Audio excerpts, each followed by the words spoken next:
It's Red Eye Radio.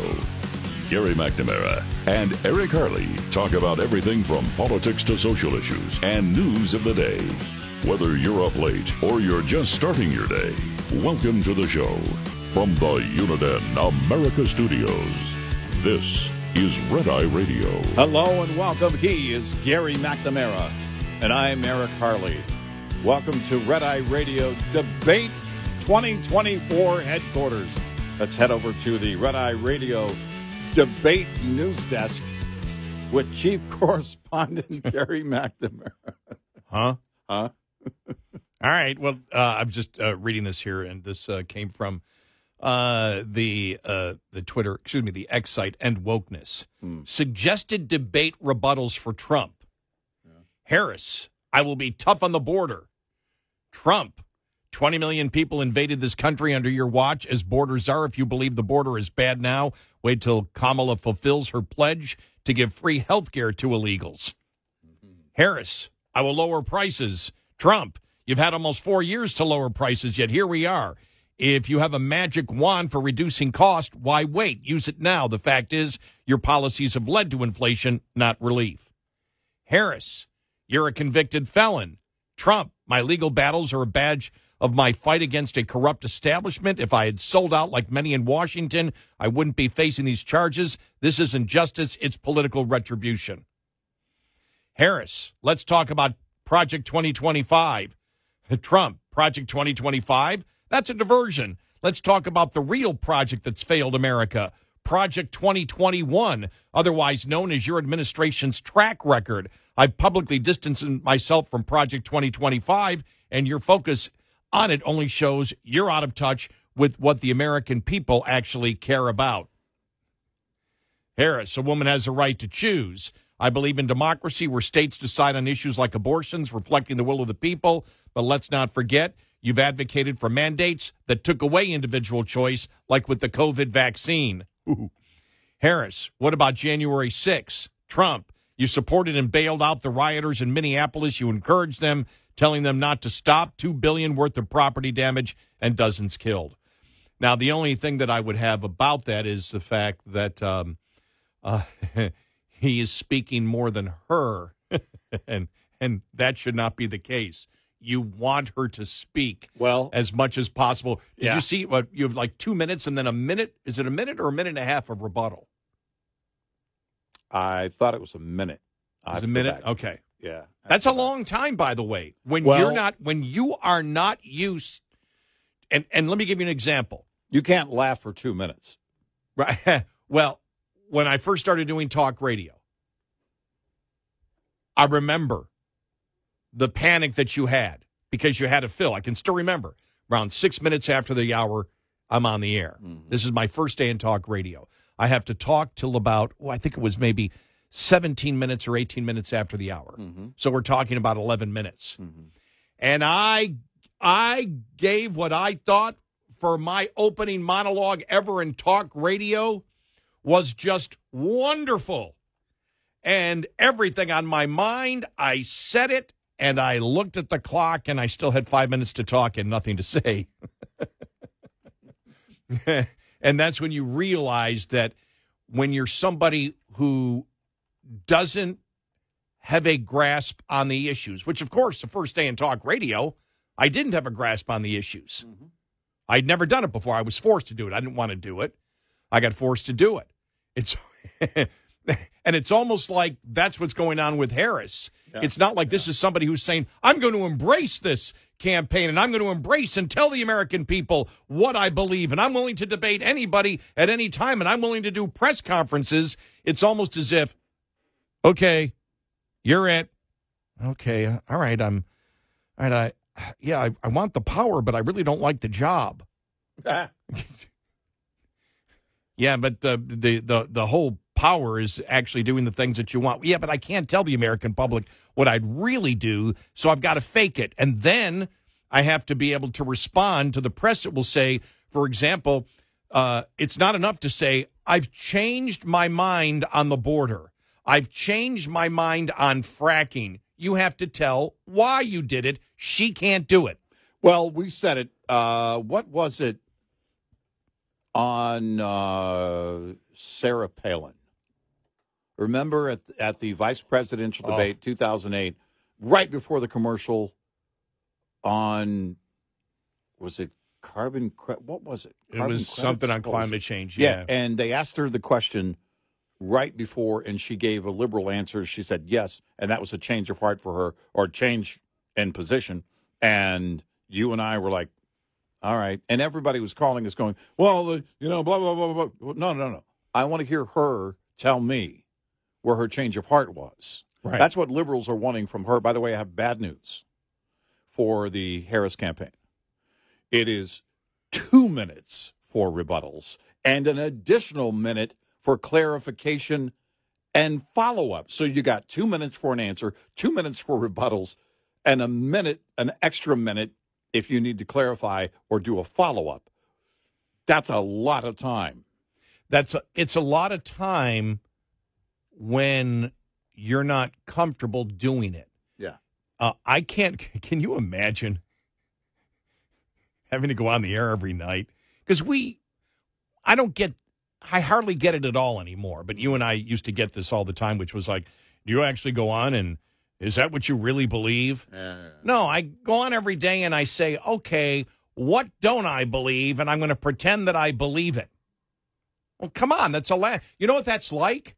That's like being a pathological liar and you can't remember who you lied to. Well, I got the question actually while on vacation. Oh, you did? Yes, and my response was, yes, honey. And where are my keys? Have you seen my keys? Where are my keys? I don't think she was talking about the show. It was, every time we got it, it was almost like, what? You think that, I don't know, I created this isn't wrestling. This isn't professional wrestling. Where we're coming out, you're coming down the ramp. By the way, I wouldn't mind walking down a ramp with some loud music, some fog in the background, that kind of thing. I'm not putting any oil on, and I'm not taking my shirt off. But, if it were, creating personas, that'd be fun for about 5 minutes. That's not what we do. There may be people who do that in our business. I can't do that because I have trouble remembering what my persona is every night when I come in. I still can't get over you taking your shirt off in the oil. I still haven't got past that yet here at the moment. Walk down the ramp. Very disturbing to start off the show with. It's gonna be a debate. Yeah. Because at the moment you said it, just for about a tenth of a second, I did theater of the mind, and that was very bothersome. Well, I've got a 2-minute rebuttal. Yeah. But that's 2 minutes is a lifetime. Ever. Yeah, because here's the thing. You laid it out just right there with the, all right, here's what Trump, how he should respond and what, she might say. And that version of it is her talking very little. That actually may end up being the debate. Here's where it came down, or what people were speculating on yesterday during the day on Monday. I think Charlie Kirk was one of them. Be careful of, he was, just saying Trump should be careful. She might reveal something personal that's going to be the big, I don't know, plucking of the heartstring. I'm paraphrasing the sentiment here by Charlie Kirk on X. She may reveal something very deeply personal about her life that is going to attach her even more to one of her core beliefs, abortion or something else. That was the thought that was conveyed by Charlie Kirk. I can't tell you what she's going to do. You have to expect the unexpected. But one of the things that I did see was the fact that AP reported that she's been steeped in debate prep. I have to go back and look at the story. I'm not sure. I can't remember if it said for how long. I'm convinced during the convention week, the reason you didn't see her at the convention until Thursday night is because she was prepping all week for that one speech, and that was a speech, not a debate. And that's a problem for her. Charles Cook, not to be confused with Charlie Kirk, Charles Cook wrote in National Review yesterday that she doesn't have the reason she's not talking. She doesn't have the ability to talk. And, it's funny because people say, well, she's risen to this level, so she must have accomplishments. Well, not necessarily. No. But you would think that when you rise to that level as a politician, that most politicians have their shtick down. And I don't mean that as an insult. I just mean that they know what the issues are and they know how to debate it because they deal with it every day. Right. I wouldn't need to do any debate prep. The only thing is someone would say, well, okay, if she says this, how do you respond? Just to go over it, go formatics. Over it. It's more of a formatics thing. Yeah, exactly. Procedural thing. What are the formatics here? How do you do? Remember, you've got 2 minutes here, whatever. Right. But that's because I don't have to lie how I believe on the issues. Getting it down to 2 minutes would be an issue for me. Keeping it at 2 minutes. No, you're right. And you're right. If you have conviction, it should be. Well, it should be an issue. I can't tell you how many times both you and I will start something and not pay attention to our clock that we're looking at, and we may have 3 minutes, or you may look at it, you go 3 minutes, and we're in, and one of us starts monologuing. Alan's sending up flares. Right, and all of a sudden you hear the music playing, you're like, but I'm not done. Yeah, right. I'm not even close to be done. Right. I need another 27 minutes. Exactly. Well, idiot, you had 3 minutes. Right. You didn't have 30 minutes. Well, we're still talking when we get into our cars in the morning. It's That's not even a joke. No, we are. Yesterday I was closing my door, and it was like, okay. Yeah. And at times I go, did I cut Eric off? Yeah, I closed my car door. I don't even know because it's, just continue. We just go home for a break, people. That's all we do. We come back and continue what we were doing. Right. Now, but the point is simply to say when you've done it thousands of times, and most people, when they get to be running for president of the United States, have gone up through the political spectrum and have been cross-examined on the issues. She really never has. She comes from California. Right. The media didn't cross-examine her. She doesn't know what to do. And one of the worst things is you go into a debate and you have to go through what she goes through, which is, and when he says this, you say that. Your mind is thinking. The last thing you want in a debate, I know this may sound weird, but the last thing you want is to be thinking too much. Right. You just go in. Right. I don't really have to think because it's in my files. I don't have to sit there going, what do I think about this here? Okay, how do I respond? I know how to respond because it's been sitting in the files in the brain for decades because I've been doing it for decades. Mm-hmm. She's what, 60? Is she? Yeah, okay. Somewhere around there? Okay. Yeah, so she's been in the political race. She knows what the issues are. She needs to sit there and be told every single point. I did like the one thing, though, that because we never really got to talk about it yesterday. We talked about the headline where number one, that she wanted the format. It was like, the campaign's really upset because of the format of it. Well, you knew what the format was. In fact, you forced Trump. Right. You basically told Trump, you're a coward if you won't take these rules and regulations from Biden. Right. And all of a sudden it's as if, oh, okay, well, when ABC finalized it, ABC just said we're going to go along with the contract. Right. They're absolutely panicking that she decided what she decided to do is now backfiring against her. But they were saying that the reason she wanted it is not for Trump to talk, but she wanted to interrupt Trump. Yeah, she wanted to talk over and create. They want to create viral moments because that's all she's got. This is the Hail Mary of Hail Marys. And it really is. I don't see how she can come away with a win. The liberal media is going to try and make it a win. They're going to cut it up and edit it and do everything they can. Look what they did with the J.D. Vance comments recently. I mean, and what they do, they're going to do that and try and make these sound bites viral themselves. But people are smarter than that. They're going to be looking for something else. She doesn't have the confidence to speak. That's a problem when you want to be president of the United States. She doesn't have the confidence. Joe Biden didn't have the ability later in his career and throughout 2024, especially as whatever's going on with his cognitive issues was in further decline. But he never, ever wavered in terms of his confidence. He didn't lack confidence. He just lacked the ability. She lacks both. You know, the thing is, if, she talks about, well, I want border security, you can go, that's false. She's making that up. Right. She's absolutely making that up. We all know it. Here's what she said, that CNN, we'll play the CNN cut yesterday that was just, Aaron Burnett was just brutal. Right. Yeah. She. About Aaron, the wall. Just about immigration, about that illegal immigrants should have transition surgeries funded by taxpayers. Mm-hmm. And she's just like, wow, all these beliefs. She's far left. And every time she says, I'm pro-fracking, yeah, would you ask her why she's pro-fracking? What changed there? Because she's not telling us the truth. Right. She's just saying what gets her elected.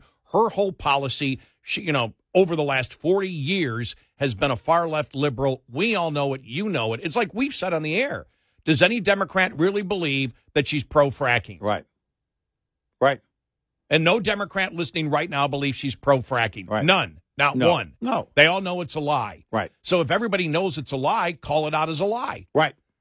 Say she's changing her positions in order to get elected. She doesn't believe any of those, and every Democrat knows it. Every Democrat knows. You could say that. Every Democrat knows she's not pro-wall. Every Democrat knows that she's not, that she's not pro-fracking. Right. She's making this up because she knows the American public will not accept her where she stands. You don't have to go in too much into the weeds. You don't have to get into the minutia of the debates, or just stick to those, 5 things and just pound on that. Yep.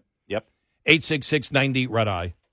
This report is brought to you by Shell Rotella. With advanced synthetic technology, is designed to help keep your rig running with more mileage and less maintenance. Did you know that up to half of all major engine failures are due to poor cooling system maintenance? That's a lot of downtime and can cost drivers big.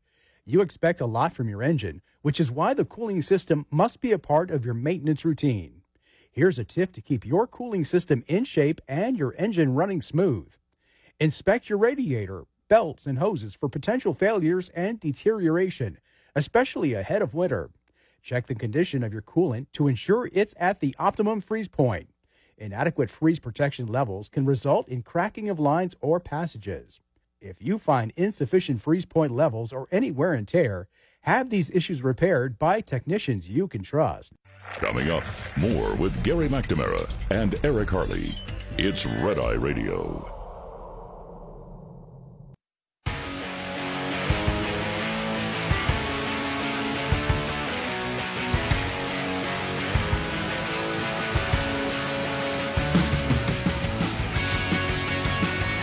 It's Red Eye Radio. He's Eric Harley, and I'm Gary McNamara. So we now have Tropical Storm Francine in the Gulf of Mexico. You see the latest cone here, and the cone moving now east. Looks like almost totally encompassing most of Louisiana. As it hits as a hurricane between 74 and 110 miles an hour right now is what they would expect at 7 p.m. on Wednesday. So just keeping you updated on that. And then right up through Louisiana, Mississippi, Arkansas, Missouri, Tennessee, up into Illinois. I mean, that's the residual will move right up there.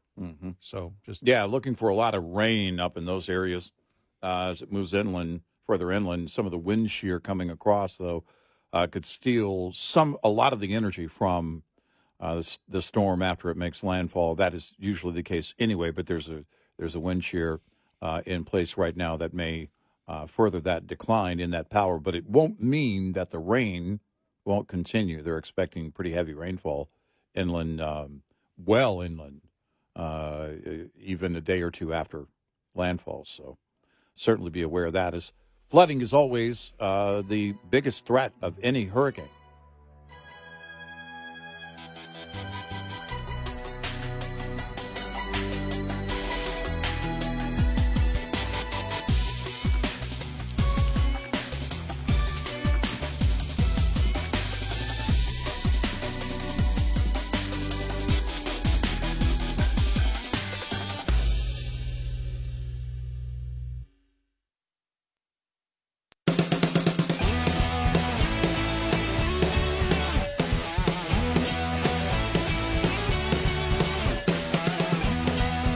The show that never stops. Red Eye Radio. That's pretty much That's true. It really doesn't.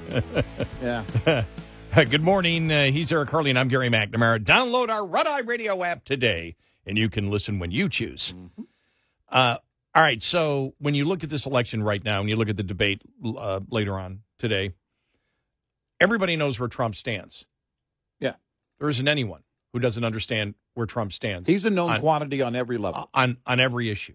And the issues would be inflation, the economy, energy, immigration. Yep. Foreign policy. Yeah. Right there. Yep. You and I will play last night. John Kirby, absolutely outright lying. What a disgrace to the military he is after he had a prestigious military career. Yeah. But he's basically giving the middle finger to the military, saying no lies, no deception. What the hell are you talking about? We'll get to that here in just a little bit. Also, see the thing on Cuomo. Cuomo tried to hide the report on on COVID. We'll get to that. He's supposed to testify later on today, so we'll get to all of that. But getting back to the race, so much on our minds. Getting back to this race, Trump is a known quantity on everything. People have already vetted him on whether it's January 6th, whatever. He's been vetted on everything. Yep. She hasn't. She's been vetted on nothing. Well, she's only really had one major debate. That was the vice presidential debate in 2020. And I, quite frankly, don't even know how many people were paying attention to that one because we were in the heat of COVID in that moment. And quite frankly, the vice presidential debates don't get much play. They just don't. So she didn't really have to perform at that debate. It wasn't critical. And everyone knows that she believes what this administration has done. Mm-hmm. Everyone knows. Every Democrat knows that. Every Democrat knows she's lying about fracking. Mm-hmm. She's lying about being pro, border wall. We all know those are lies. Yep. Every Democrat knows it's a lie. All you need to do is point that out. Yep. Trump needs to just point out and say, look, we all know what's going on here. We all know where she has stood on the issues for decades. Yeah. She is as far left radical as you can get. She wants open borders. She doesn't want fracking. She's a part of this administration, and she's doing everything to distance herself from the administration, and she's not telling the American public the truth, and the American public knows it. Yeah. And you do that. You say she's not telling the American public the truth, and the American public knows it because the majority of the American public agrees with you and will shake their head going, yep, mm-hmm, yep. And to give you an example of the problem that she has, he's been fully vetted. Yeah. Fully. For decades. Fully vetted. Exactly. For decades he's been. Including 4 years as president. Exactly. So there's nothing new. Here's the problem. This is CNN yesterday, and Aaron Burnett and talked about, that her positions finally came out that were, by the way, pretty generic. Yeah. Not generic. That isn't the word I'm looking for. Pretty broad, not specific. Yeah. But this is on CNN yesterday to show you the problem that Harris has. Here we go. Tonight, Kamala Harris releasing details of her policy positions for the first time on her campaign website. A K-file investigation has uncovered, meantime, a 2019 questionnaire. And in this questionnaire, Harris laid out some much more liberal stances, among them on immigration. So in 2019, in what K-File found, she said she would cut funding to ICE, writing, quote, "Our immigrant detention system is out of control, and I believe we must end the unfair incarceration of thousands of individuals, families, and children. I was one of the first senators after President Trump was elected to advocate for a decrease in funding to ICE." Well, now, of course, she's touting the Biden administration's executive order to crack down on the border. K-File's Andrew Kaczynski joins me now. Andrew, that's pretty incredible on its own when you're talking about what you found here on ICE. What else did you find? Yeah, and this was a questionnaire that she filled out for the ACLU, and this questionnaire is really an interesting snapshot in time of that 2019 Democratic primary. Kamala Harris was trying to get to the left of Bernie Sanders. She was trying to get to the left of Elizabeth Warren, and you really see that in a lot of these answers. And I want to walk our viewers through a little bit of what she said. Let's just take immigration and look at what she said here. She said on immigration, she made this open-ended pledge to end immigrant detention. She said she supported taxpayer-funded gender transition surgeries for detained migrants. She also said she supported taxpayer-funded gender transition surgeries for detained migrants. She migrants. actually said she supported that. She both wrote and answered in the affirmative when she was asked this. Oh. And she said she also supported it for federal prisoners. Now, she also pledged to slash immigration detention by 50%, close all family and private facilities, and decrease funding for ICE, and then the end ICE detainers with local law enforcement. I mean, these are things that, you know, it would be hard to think that you would come up with taxpayer funding gender transitions for detained migrants, and yet this, as you say, written and verbally. You know, what else, you know, did you find? Well, let's take a look at her answer here on drugs. She got asked about the question from the ACLU was, since drug use is better addressed as a public health issue through treatment and other programming, will you support the decriminalization at the federal level of all drug possession for personal use? And Harris answers yes. Now, what would that mean? Well, it mean the federal all drug possession. That's not just marijuana, which she alluded to in her answer to this question, but it also would mean it's federal level of all drug possession, fentanyl, crack, use. Cocaine, things like that. Yeah. Have they responded to you on her changes on these issues? So we did put this question to the Harris campaign about the entire ACLU questionnaire, and the Harris campaign didn't answer any questions from CNN. Instead, they just provided a statement from an unnamed Harris campaign advisor that just said, the vice president's positions have been shaped by 3 years of effective governance as part of the Biden-Harris administration. Now, they declined to CNN to elaborate on what those positions were, and then they also provided this statement, which they attributed to a spokesperson saying, as president, she will take that same pragmatic approach, focusing on common sense solutions for the sake of progress. So where does she stand on this, all this questionnaire today? We don't know, and they won't say. That's on CNN. Wow. And the funny thing is, you know, the plausible deniability, as we have said, you have an unnamed spokesperson. An unnamed spokesperson says this. They can't even give a name for the spokesperson who says it. So they Occupy Wall Street. You know, I wouldn't be surprised. It's like a weird M. Night Shyamalan movie. Not those of which we do not speak. It's those who speak of which we cannot name. What the hell? Seriously. Those unnamed spokesperson. Just like The Village. Those we don't speak of in the Harris campaign today said. Those who do speak of, but we can't name them. Jeez, man, what is going on? One thing I don't think you'll hear tomorrow from her, I'll bet you $5. One thing you won't hear from her tomorrow is, we pledge to be the most transparent administration in history. Well, in that case, you can laugh for 2 minutes.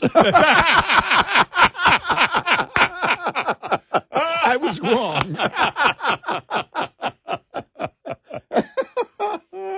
Oh my gosh! And that's that's one of the amazing things too. Being on vacation last week and talking to people, and a lot of people that I met, very, very surprised, said, how can she think she can be president without ever really being cross-examined or defending herself on the issues? And I said, easy. Democrats believe the people that vote for them are idiots.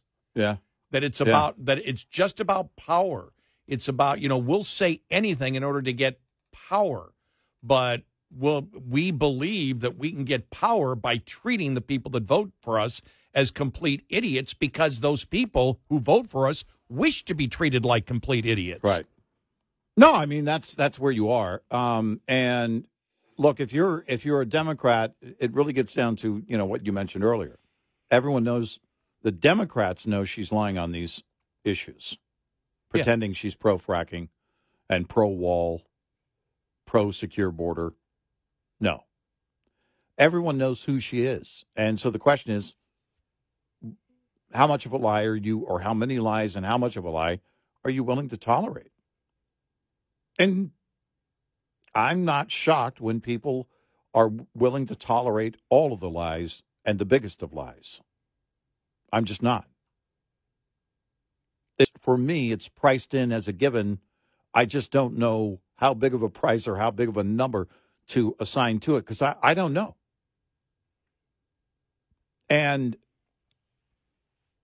But here's the reality for the Democrats. Say she wins. Then what? Because if Trump wins, you've got a big bad guy he's limited to one more term until he changes that by executive order, just to get them going. And so he won't be president except for the one term. So for 4 years, you regroup as a party, Democrats, and you come back in 28. I've been saying that I believe a number of them are probably okay with that if that happens. But what if she wins? If you're a Democrat, what happens to your party? She's not going to carry a great number on the down ballot. It's not going to be this huge blue wave. That's not going to happen. So what? I think they will continue. I'm convinced that whether they win or lose in November, if they lose in November and Trump's in there, that just gives them the opportunity again to be, the resistance. Yeah. I don't believe either way. I thought in 2018 that the Democratic Party was going to have to moderate. Mm-hmm. I now believe they just won't. Oh, I don't think they will. And so either way, I don't believe they're going to moderate at all. I believe that if they win the election, they're going to look at this and say that's the affirmation that the American public wishes to be a banana republic, that we wish to be that Democrats wish to attack their enemies in a banana republic way, jail their opposition, that is affirmation that the American public does not believe in free speech, does not believe in freedom of religion, believes in identity politics and racism, believes in Jewish hatred and anti-Semitism that we have seen. To me, that will be an affirmation to Democrats to be the most radical any party has been since Democrats were promoting slavery. And as I pose that question, that basically is the answer, because she doesn't need, just like Obama said years ago, he didn't need Congress to get things done. He had a pen. But even beyond that, they don't need, it's not just about being inside whatever's happening inside the Beltway. We've seen it.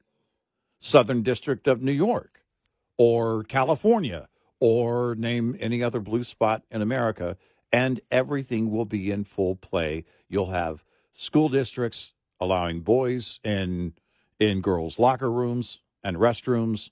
More and more, you will have a wide open border. She's not going to be building a wall. Are you kidding me? It will be more of the chaos. And the American people right now are tired of the chaos. Even the Democrats are tired of the chaos. They just can't do the deed and vote for Trump, too many of them. They can't. And that's the problem of where we are, the conundrum we're in as a nation. 866-90-RED-EYE. Lines open for your calls. 866-90-RED-EYE on Red Eye Radio.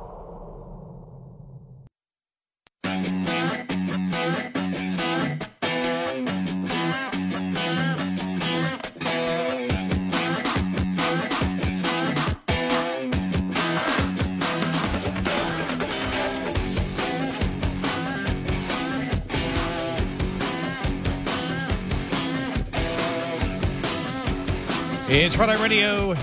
He is Eric Harley, and I'm Gary McNamara. The administration yesterday, the outright line from Kirby yesterday was just reprehensible. Seriously, what an embarrassment. He is, he had a long military career in the Navy, and to sit there and say that they never deceived the American public, to actually say that. And we know without question that Biden lied to the lied about what the generals told him. We know that. Why? Because the generals testified under oath. None of them told Biden to pull out completely. No one told him that. And so, that betrayal, and they know he knew it was a betrayal. Mm-hmm. The administration knew it was a betrayal. Mm-hmm. Harris knew it was a betrayal. Why? Because they lied about it. Yep. And they got caught lying about it. Yep. And that's when he had the lowest numbers he's ever had. Yep. The lowest polling numbers he ever had was that. So I don't know, this is beyond quadruple down now. They just keep repeating it. But that's where they are. You're not going to come out and go, yeah, well, we shouldn't have done that and we weren't telling the truth back then. You just keep telling the same lie over and over again.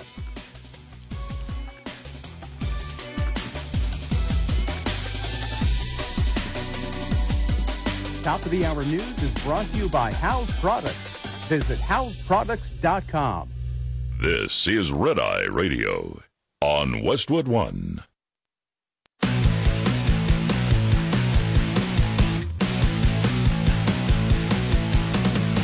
Now, it's Red Eye Radio. Gary McNamara and Eric Harley talk about everything from politics to social issues and news of the day. Whether you're up late or you're just starting your day, welcome to the show. From the Uniden America Studios, this is Red Eye Radio. All across America and around the planet, we are Red Eye Radio. I'm Gary McNamara. He's Eric Harley. Sad to hear of the death of actor James Earl Jones yesterday. Yeah. Darth Vader. All right. CNN. What was his first role? I don't know. His first role. I'll just say this. He was on the plane with Slim Pickens. Yeehaw! Dr. Strangelove. Yeah. He was in Dr. Strangelove. Yeah, I remember that he was in that. I didn't know that was his first. His first film, yeah. Yeah. 93. Yeah. That's a good long life. But wow. Just name your price on voiceover work if you're James Earl Jones. At any point in his career. One of the funniest things that he ever did. Did you ever see when he was on 2.5 Men? Yeah. And it was like a dream of if James Earl Jones was doing Charlie's eulogy. Yeah. And it was, that was probably one of the funniest moments that show ever had. Right. Yeah. James Earl Jones is doing and then there was eulogy for him. The Simpsons, where they kind of did. I can't even remember the details of the episode. Just this moment where, in the clouds you've got, Darth Vader, and then all of a sudden, and then this is CNN, and that was as if that was really his claim to fame. But a really, really long career, and iconic voice. Oh yeah, and that scene in the Field of Dreams, on the baseball field, where he's talking about baseball in America and everything else. It made me a baseball fan for 5 minutes. Well, that was the thing, is that, when you have a certain presence, I talked to, I worked with this guy who was an acting coach. We were doing an industrial video together. And he was telling me, he said, I've coached a number of high-profile actors. And there was one of them that was on CSI for years. And he said, probably not going to win an Oscar. But the guy shows up. He's got a square jaw. He hits the mark every time. He's got a presence on screen. He's going to get hired all day. With James Earl Jones, that times, I don't know, 1 billion. Because whatever that presence, including his voice, he just had, it was authoritative. It was you need to stop and listen kind of presence in movies or anything that he did in audio. And, that's what you want. He when I look at again the role that, because there are a number of roles I like. I loved him in Clear and Present Danger, where he died, and he died, the hospital scene where he got cancer, whatever. But when in the baseball movie, I got mind blank. What was the name of it again? Field of Dreams. Field of Dreams. I already said that earlier. He was an angry, cynical old man. Yeah. When Kevin Costner first met him. Right. He didn't want to deal with the world. He was cynical. He thought the work that he had done in the past was crap. Yeah. He just had basically given up. And you go through the evolution of his character in that movie, where then the great scene at the baseball field where his I think brother-in-law telling him he's got to sell the land, and he's like, no, he's they will come, they will come, they will. Right. And then he gives that great speech, and as he gives the speech and walks out towards the baseball diamond, then turns around and talks about, baseball in America and history, and it's who we are. Yeah. And you see in the background, all the players are coming in towards him. Yeah. That's a great movie moment. It really, really is. It's one of those that so powerful. Well, it transcends baseball. Yes. It wasn't really a baseball movie. No. But if you're a baseball fan, you're going to love it too. I mean, if you're not a baseball fan, you're going to love it. It's kind of a Cinderella Man. A lot of people, a boxing movie. No, not really. I mean, it's about a boxer, but it's about what people went through in the Great Depression. It's a true story in the case of Cinderella Man. Yeah, that we want to make it clear. Field of Dreams is not a true story. There weren't ghosts of baseball players coming from a cornfield. Right. Now, if you watch, I don't know, the Travel Channel still show those ghost shows. Jack Osborne was doing one, apparently, I read. But other than that, no. But a great, also one of those movies that it feels like they don't make anymore. And I'm not saying that as an older guy. It's actually true. People in Hollywood are saying it now. Not just things like silly comedies. I mean, Tom Cruise is still making action movies. There's that. But in terms of movies that really, hit home, that have a real depth to them and really stand out, there just seems to be no real creative function in Hollywood. And if there is, it's being shut down. It's not being greenlit by the studios for whatever reason. And I don't know, because if you think about those movies like that, when you were watching it, you kind of knew, oh man, this is a movie that's going to be around for a long time. People will talk about for a long time. It will be a classic. There will be countless references to this movie. And you've got to have a presence in that movie like a James Earl Jones. I would even think, this could be blasphemous. I would think even a Kevin Costner might be replaceable in that movie. James Earl Jones, no. And you've got to have those moments. Someone's got to be able to pull that off like nobody else can.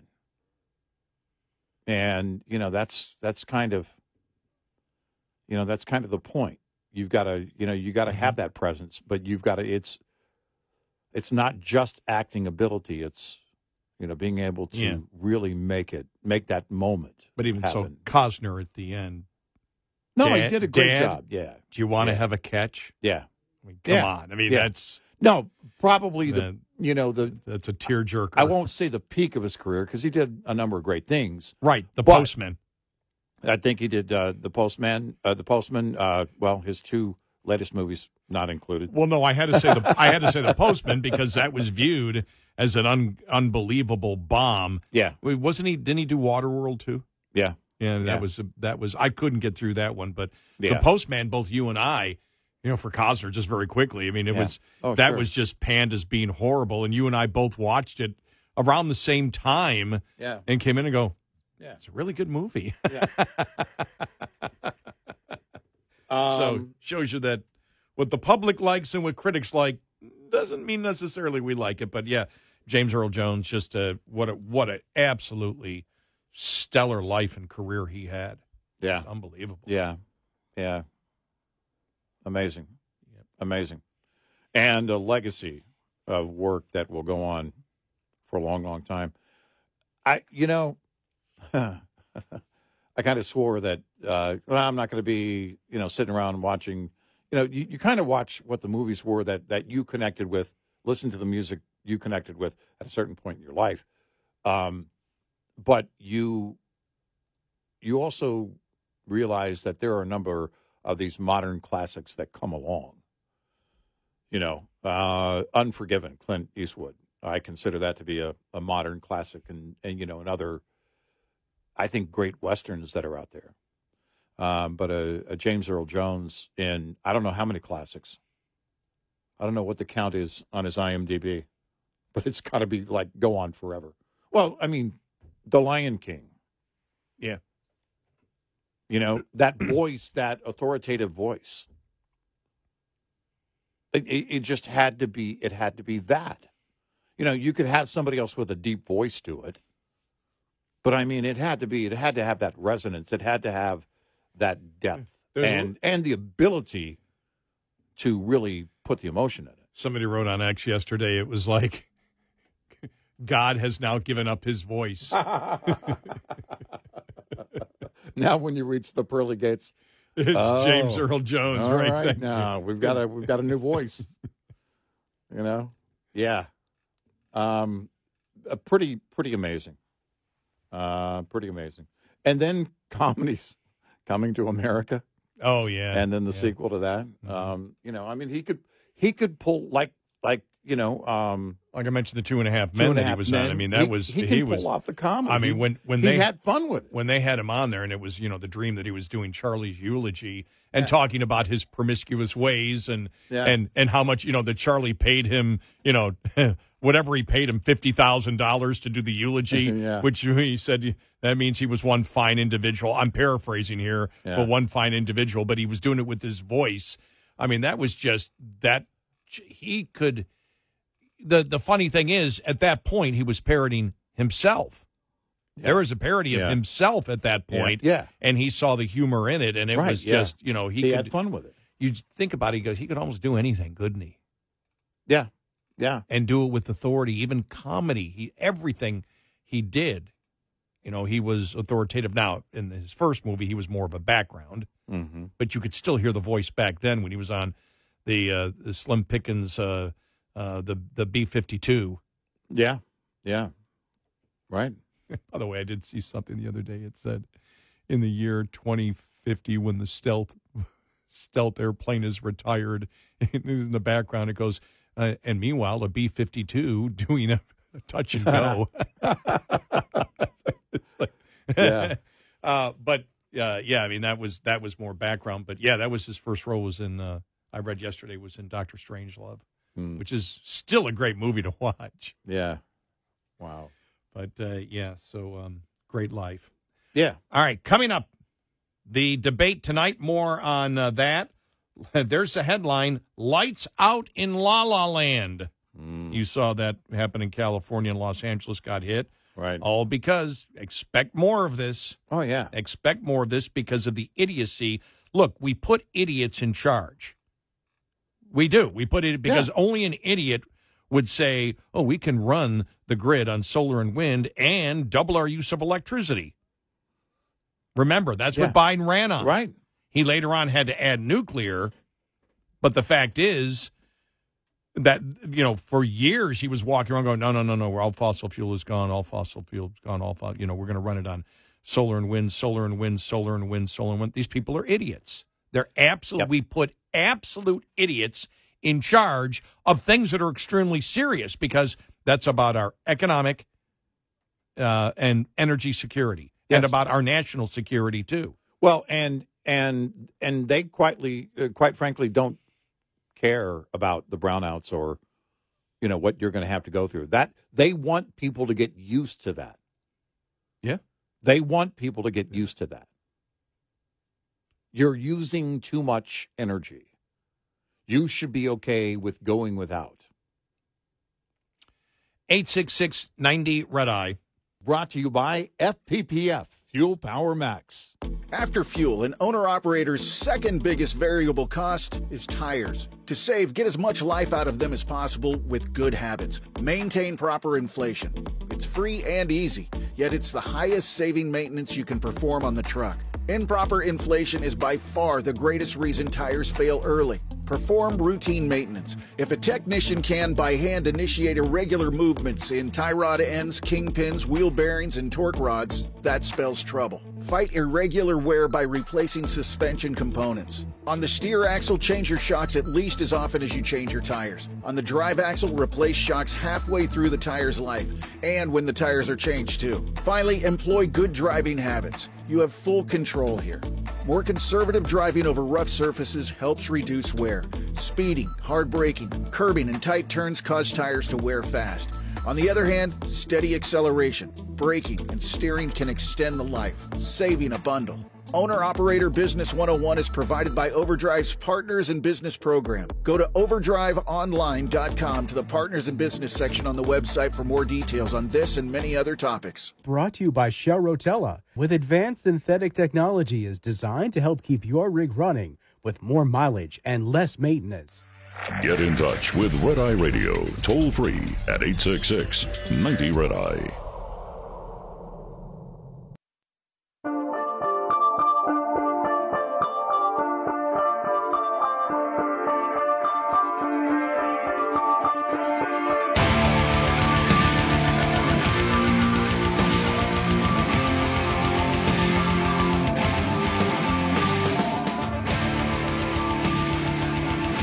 It's Red Eye Radio. He's Eric Harley, and I'm Gary McNamara.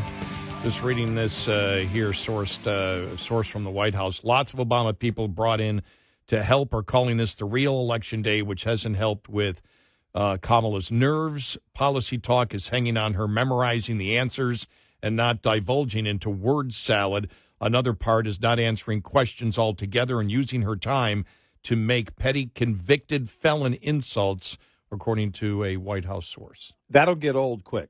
She'll do it multiple times, but you have to save those moments to have an impact. And if you start out with that and then keep going, it's going to show that it's all you got. Let's go to Jerry in Glendale, California about the debate. Jerry, welcome. You're on Red Eye Radio. Hi. Good morning, Eric and Gary. Thank you for taking my call. I'm just calling to express a few concerns about Trump's debate with Kamala Harris and what have you. I think that unlike his debate with Biden, the reporters there are probably going to fact-check Donald Trump in order to trip him up, and I'm not sure if he's prepared for that. Secondly, I think that Kamala is likely going to bring up this Biden-Harris border bill, which is going to allow 1.3 to 1.5 million illegal immigrants into the country, not to mention the number of exemptions in that bill, so she can blame Trump for blocking the bill so she can claim to be secure on the border. And thirdly, I think he needs to refer to her as a... But that's easy. But those... Yeah, that's easy to argue, though. Easy to argue. You just made the argument against it. Mm-hmm. You would have to weaken current border security law in order to get to that point, and we're not going to weaken border security law. If you're in here, we have a legal immigration process. That's what we should follow. I have talked about, not me, I'm talking as if I was Donald Trump. I've talked about the fact with the job growth that we're going to have, we need to have legal immigration, but we can't have legal immigration, which is a vetting process to come into this country. We can't have it under the system that they wish to create under that bill. And when that bill was in play, I wasn't president. But if I were president, I still wouldn't support that bill because it is not the right thing to do. Right. It's real simple. Thank you. Yeah, you can. Thank you for that. Go ahead. Thirdly, I think he does need to refer to her as the vice president to remind the country that she's dragged this country into the ground for the last 3.5 years. And lastly, I heard the Michigan Supreme Court is going to keep RFK Jr. on the ballot, which could potentially hurt Trump. So those are just my concerns, and I'll listen to your comments. Okay, sure. Thanks. Hanging up on the phone. Thank you. Thank you. All right. Yeah, Thanks, Jerry. as of the anchors going to fact check Trump, well, he's going to make sure that people know, as he's always done, look, we understand, came out the other day, you've had 100% positive coverage for her and 93% negative coverage for me. Right. We all know where you stand. Right, exactly. And the public already understands that.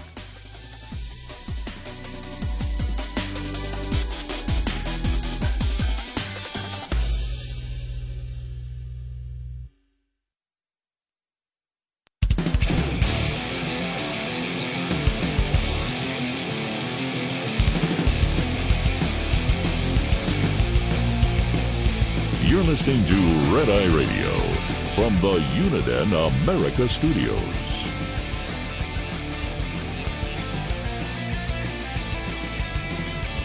It's Red Eye Radio. He's Eric Harley, and I'm Gary McNamara. I think that one of the things that I'm sure Trump's being advised on is keep her on the defensive all the time. We've talked about this before, that in any presidential campaign, the entire goal is to keep your opposition on the defensive. And so far, since she picked Waltz, every single day she's been on the defensive. Every single day she doesn't do an interview. She's been hiding. Yeah, she's been hiding. And there's no reason. You can't use COVID. You can't use we all knew why Biden was hiding because of his cognitive problems. The public knew it. The Democrats and Harris lied to us about that consistently. Right. But we all knew it. Well, and there's the thing, too, is that we said it in the debate with Biden. Look, number one, tone. Number two, give him as much room as you can. But the same thing applies to her. Give her as much room as you can. Because if she's going to go down, if she's going to just repeat the personal attacks on him and ignore the questions about her own policy, or whatever this list is she added to her website yesterday, then it's going to be very, very clear. Anybody watching is going to get what's going on. Well, you put her on the defensive, you make her answer the questions. It's Trump. You really don't. Here's how I look at it. As Trump, you really don't have to answer a lot of questions. Right. All you have to do throw is things back at her. Throw things back at her. Yep. And then if they attempt to protect her, you throw out the obvious. Here's ABC again, as we all know, the mainstream media against me. We saw, I'm sure he probably will bring up, we all saw the research that was done yesterday, 100% positive coverage for her, 93% negative for me. Right. That's fine. I'm here because I know I can defend what I believe. The fact is she can't defend, number one, her record. Number two, she can't defend the flip-flops because we all know she doesn't believe it. She doesn't believe in fracking. We all know that. Yep. She doesn't believe in a border wall. We all know that. And in fact, I would say every Democrat knows that. Every Democrat knows that. They know these policy flips. Bernie Sanders said it the other day. Right. That she's being and the new word for lying is pragmatic, that she's being pragmatic because she wants to win the election, which means the new definition from Bernie Sanders of pragmatic is she's lying. And everybody knows she's lying. And that's the thing, that if you're in a debate and the public already agrees with you on the major issues, you don't have to do much. You just don't cut your own throat. Well, and that's it. I mean, because on the issues, she's lying, and not just lying. She's lying to be more like me. Yeah, right. Because she knows that the American people agree with me on those issues. Right. So for Trump, it's not, okay, you need to get into the minutia of the issues. Right. No, it's simply you need to deflect everything back to her and this administration and make it clear, they're so desperate, they're trying to make it sound like I'm the incumbent. Right. They're in office. Well, she's in office. She's running away from the record of the president, but that's exactly what she would do if she got into office. How do I know? Because these have been her lifelong positions. Yep. And she can't win it if she's forced into that corner. You can repeat convicted felon so many times and get away with it. And she will. It'll be multiple times. But if you do it as your only point, it's a crutch. And everybody sees it. And political prosecution is nothing new. At this level, it's new in this country. And I'm proud to say, if I'm Donald Trump, I'm proud to say that I will fight this as long as I can. As long as I am breathing, I will fight to make sure it happens to nobody else, including other Democrats. That's what I'll fight for. So it's really it shouldn't be a hard debate for Trump. It should be a hard debate for her. There are no weeds to get into because she's not about to get into them. Right. It doesn't matter the questions asked. We've been saying this for years. Yeah, you deflect. Whatever the moderators want to ask you, it's not even the point. Right. It's womp, womp, womp, womp, womp. Let me just say this. And you start on whatever it is you want to say. Don't engage. You control it. Don't even, because the thing is that they can sit there and go, well, no, we need you to answer let me just say that you control what you say. There is no changing that. You're the only person on that stage that controls what you say. Once you know that, everything else is a breeze, especially for Donald Trump. In this case, but look at my opponent. I mean, every time. We've been saying all they have to do is point. Here's a guy who's a known quantity on the issues, on his service as president, and as a personality. Well, they can't bring up climate change.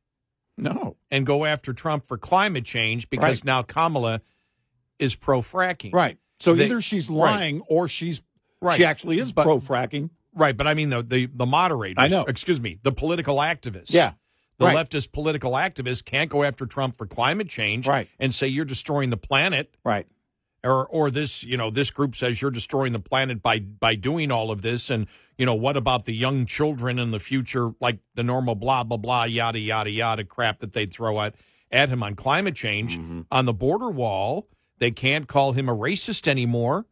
Right. And the other thing is with everything since about really the last 2 weeks, every single day. I noticed this on vacation when I was not, again, you're not in the same show prep mode every day, but everywhere I saw mainstream media, local media, they're covering whether it's illegal immigrant crimes, whether it's the Venezuelan hotel situation that was happening. I think in a couple places, right? Was it a couple places? In Colorado? Mm-hmm. Was it happening somewhere else too? I thought there was another. Yeah. Was it Chicago? Yeah, Chicago? Okay. Yeah. It's one of the many issues in Chicago, right? But it's all of a sudden it's just hit big time. I saw Governor Youngkin in Virginia on talking about it yesterday. But it seems like every single day there's something. The whole Haitian thing here over the last couple of days, which brings into then what about legal immigration? Even with legal immigration, when we bring in refugees at that point, are we truly vetting people that wish to be here and to assimilate, to become Americans? I mean, those are questions that you have that if you look at the legal immigration process, which is not a refugee process, but is a process of vetting people, into the United States. You're talking about a longer process and a process where you must show your loyalty to the United States. Right. You know, those are all issues out there that the American public understand. But the fact is, over the last couple of weeks, it's been every single day there's something about illegal immigration crime. Yeah. And again, it doesn't matter even if the facts aren't being reported exact. It doesn't matter. Perception is reality, especially right now when people are trying to decide what we're going to do about all this. People are screaming. And you have once again, and we saw this years ago, where people in inner cities are saying, wait a minute, you're talking about doing all of this for people who aren't citizens, and then we have to put up with also the fear in our own neighborhoods of the gangs that come here from other countries, and you guys won't protect us, and you won't spend money in our neighborhoods on us?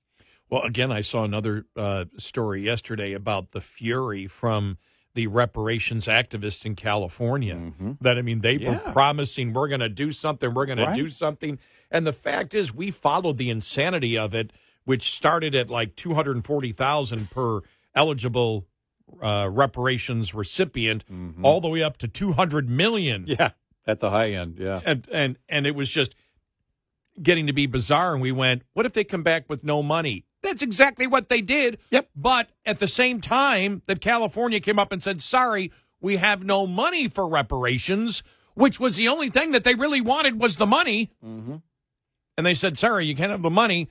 Then right at the same time, it came out, the legislature in California has just passed up to $150,000 per home for eligible individuals, including illegal immigrants. Yeah. And then the reparations activists went nuts about it. What are you doing? Yeah. You're doing this for illegal immigrants and no reparations for us? And then last Friday, when Newsom vetoed it, he had to veto it because they can't do reparations. They can't do $150,000 of or whatever it was. It was up to $150,000. Right. And I forgot we're talking California. Yeah. For a home. Well, they had to nix all of it. They can't do reparations. They can't do illegal immigrant helping them to finance homes because the liberals have spent all the money. There is no money left. Right. They can't figure out a way to raise more money because they've taxed people to the ultimate. And so they're promising everything. Oh, we care, and you're going to get this, you're going to get this. Sorry, there's no money. Yep. Perfect example, a perfect analogy of liberalism in 2024. Oh, yeah. Promise everything, deliver nothing because you run out of money. It's exactly where we are. Because if Kamala Harris wins, the Democratic Party, there's no more money to spend. They'll try, but they won't have the numbers on Capitol Hill to get much done in that regard. She's not going to carry the down ballot in a big way to make that happen. So they would have to piecemeal it together. She'd have to do what Biden is doing. Illegal moves through executive actions, unconstitutional moves, I should phrase it that way, through executive actions. That's the only game she's going to have in that regard. In terms of handing out stuff, in terms of freebies, she'll probably keep going on the, paying the college loans. They'll come up with a new move every time, see if they can get away with it. And they're going to be limited there by the Supreme Court. The biggest fear that I have is the lawfare and the weaponization of law agencies on the federal level. And the packing of the Supreme Court so they'll no longer be really independent of Congress because Congress could change it whenever they want. Right, yeah. And therefore, you eliminate a branch of the government because it's basically controlled by those who are in power in Congress. Right. Yep. 866-90 Red Eye. We'll be right back with more Red Eye Radio with Eric Harley and Gary McNamara.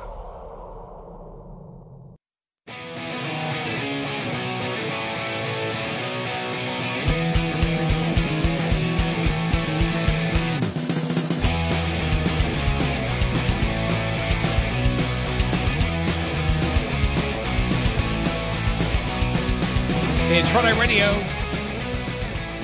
He is Eric Harley, and I'm Gary McNamara. More on the debate. I guess some great audio. What Democrats were saying a few months ago about Kamala Harris. Some actual audio. Also, lights out in L.A. Did you see this? Yeah. Poll. Kamala Harris trails either Jill Stein or Donald Trump among Muslim voters in 4 key swing states. Wow. Well, again, you can't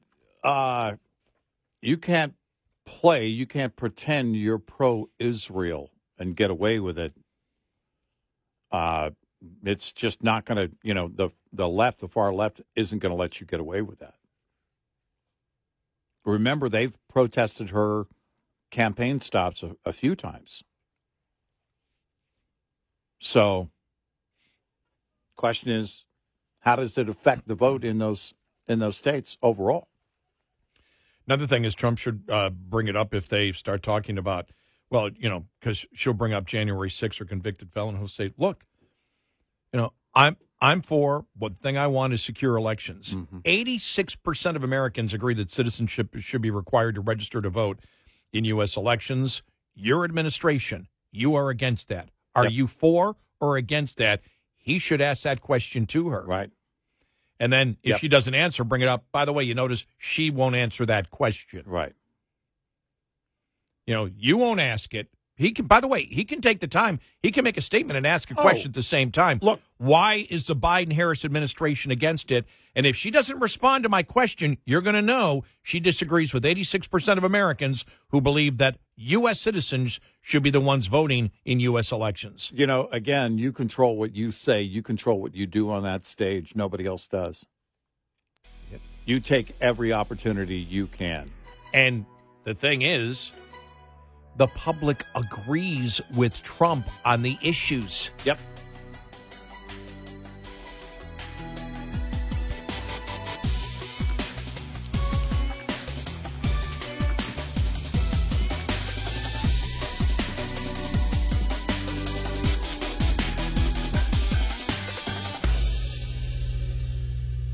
This is Red Eye Radio on Westwood One.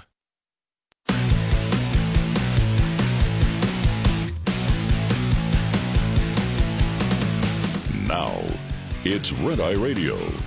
Gary McNamara and Eric Harley talk about everything from politics to social issues and news of the day. Whether you're up late or you're just starting your day, welcome to the show. From the Uniden America Studios, this is Red Eye Radio. All across America, we are Red Eye Radio. He is Eric Harley, and I'm Gary McNamara. Good morning. Thank you for being here. Thank you. The funny thing is, and we knew that after all the hype and hoopla, of Harris, and we saw it the first couple of weeks. We said, by the time you get to around the middle of September, that we're almost at. You want to wait to see what the debate says. Everybody sees where the poll is moving, and polls are moving, and it's driving the left nuts, especially. What's his name? I almost said Nate Bargatze. Nate Silver. Mm-hmm. He's just driving them nuts because over the last 10 days, really, according to his prediction, when you look at it, Trump's just clobbering her right now. Right, and they're just going nuts about it. But as we have said, one of the reasons is everyone knows that the Democrats thought she was one of the worst vice presidents ever for a Democrat. Yeah. They didn't want her to even be the running mate of Biden this time. Mm-hmm. When you look at a year ago, September from a year ago, they were talking about what a drag she was on the ticket. They weren't talking about Biden yet. No. And his cognitive abilities. They weren't. Republicans were, but Democrats were talking about, she's she's the one that's bad. Let's go to CNN from a year ago. All right, here we go. And this is Jake Tapper talking with Jamie Raskin, but also playing part of the interview that they had with Nancy Pelosi. Here we go. I want to play this clip from Anderson Cooper's show last night where he interviewed former Speaker Pelosi. Take a listen. Is Vice President Kamala Harris the best running mate for this president? He thinks so, and that's what matters. Do you think she is the best running mate, though? She's the vice president of the United States. So when people say to me, well, why isn't she doing this or that? I said, because she's the vice president. That's the job description. You don't do that much. You don't do that much. Not exactly a ringing endorsement. Do you think Vice President Kamala Harris is the best running mate for President Biden? And what do you make of Speaker Pelosi's answer there?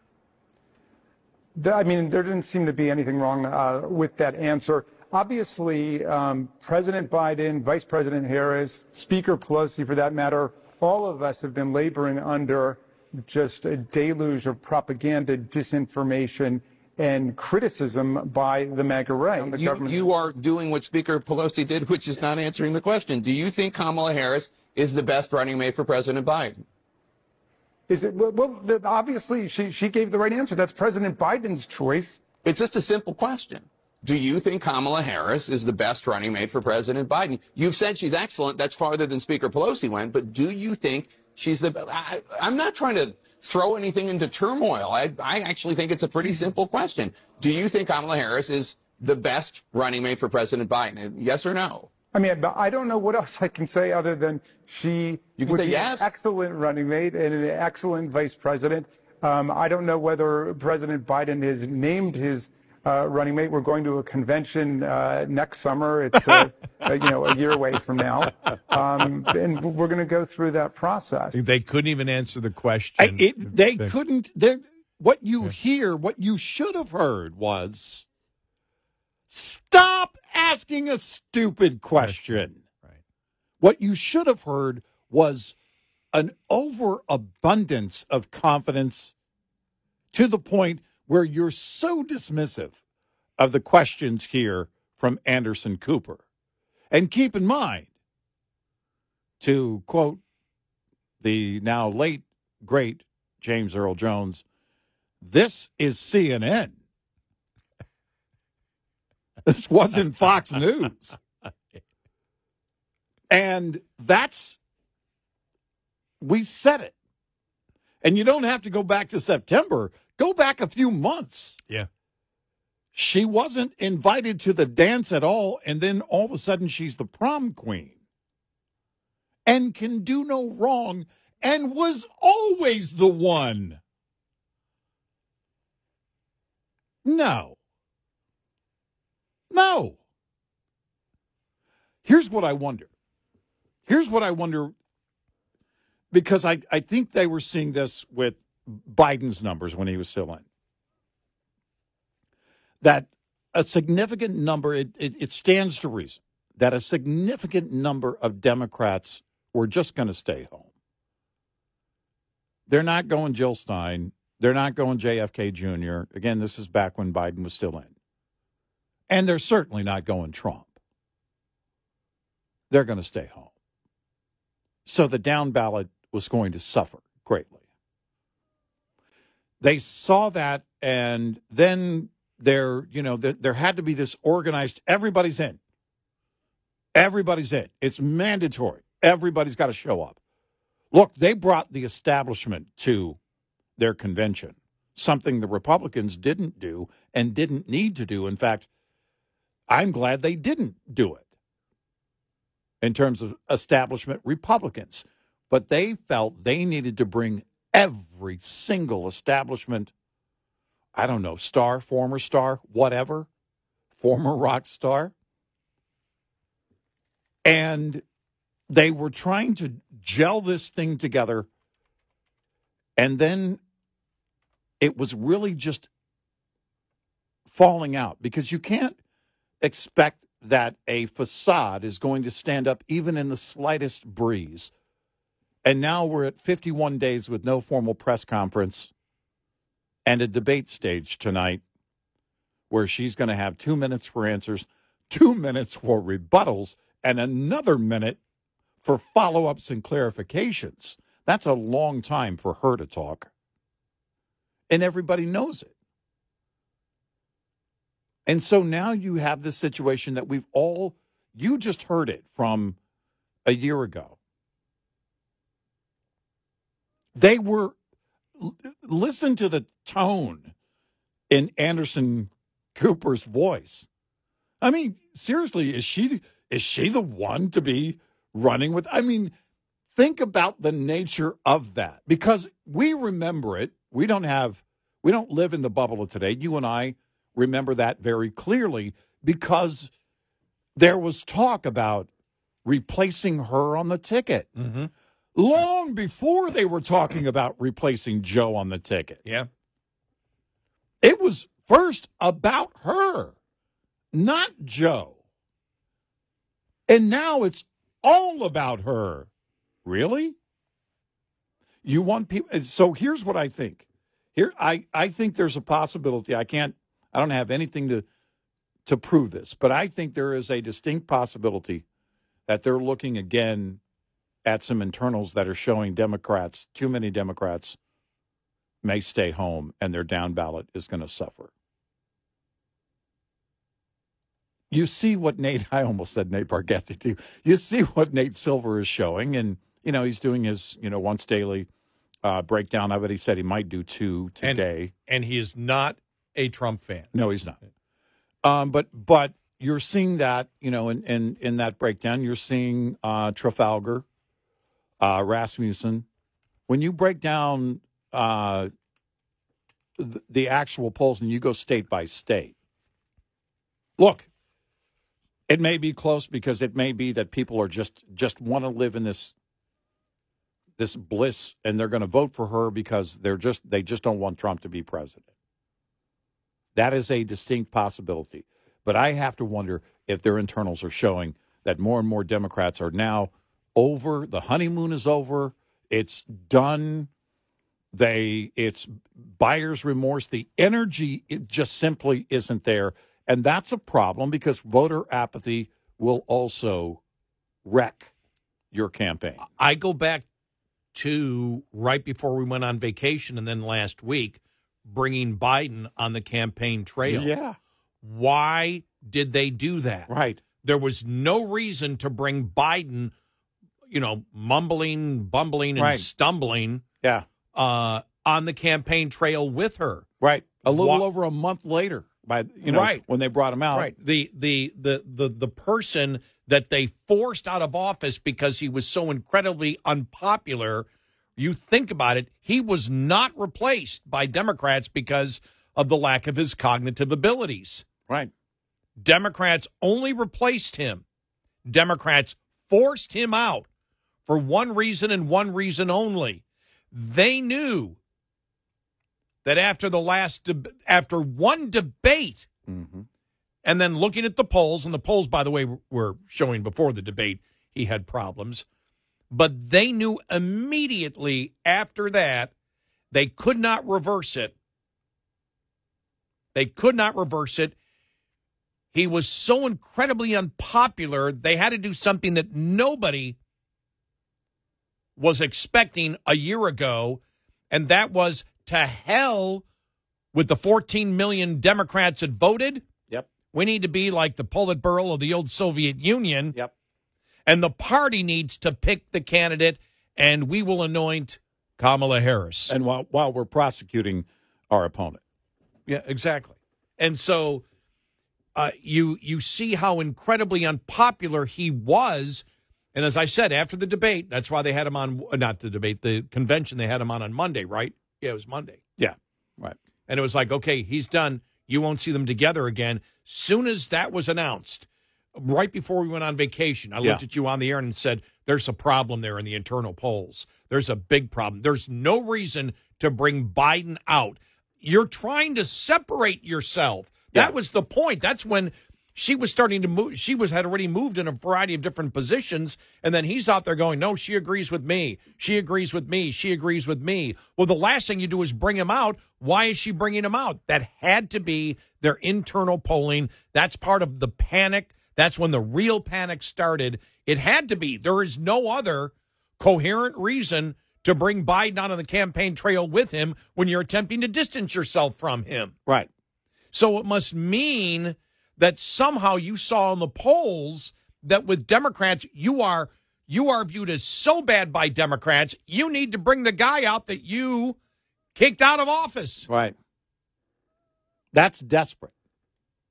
And keep in mind, they've also been desperately, up to that point, trying to separate her from this administration, from Biden, because they don't want a reminder that she's part of this administration.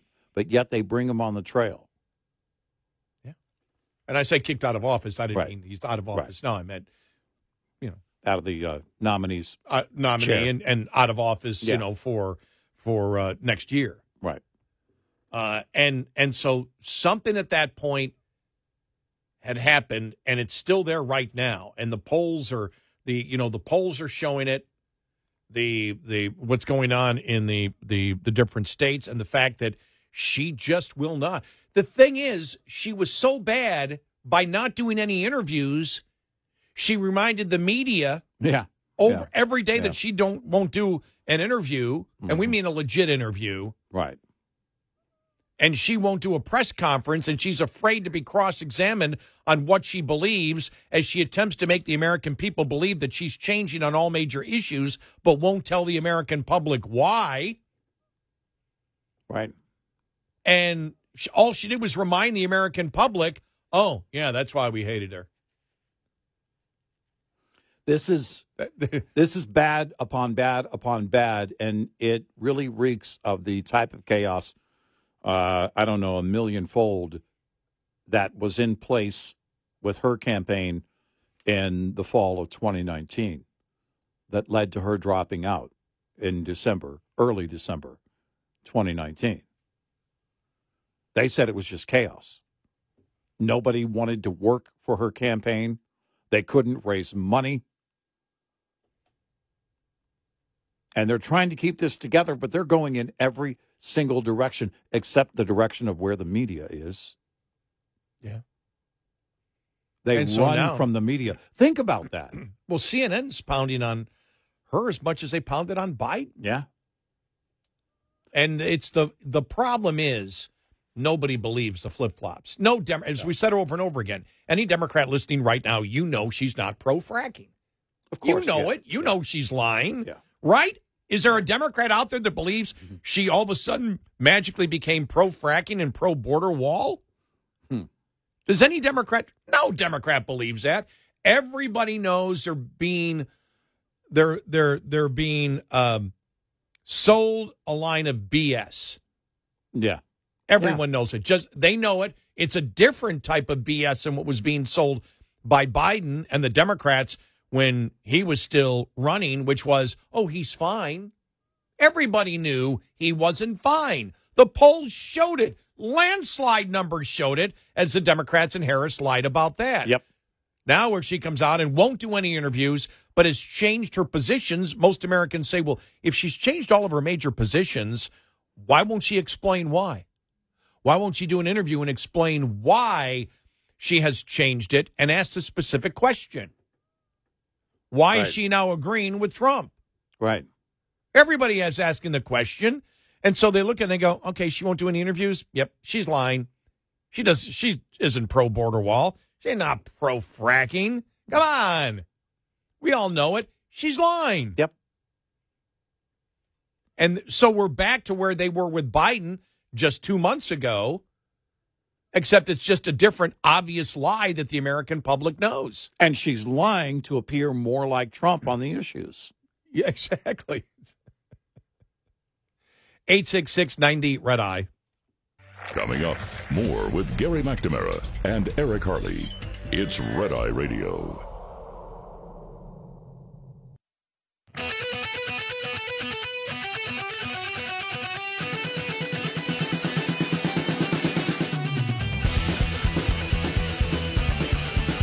It's Red Eye Radio.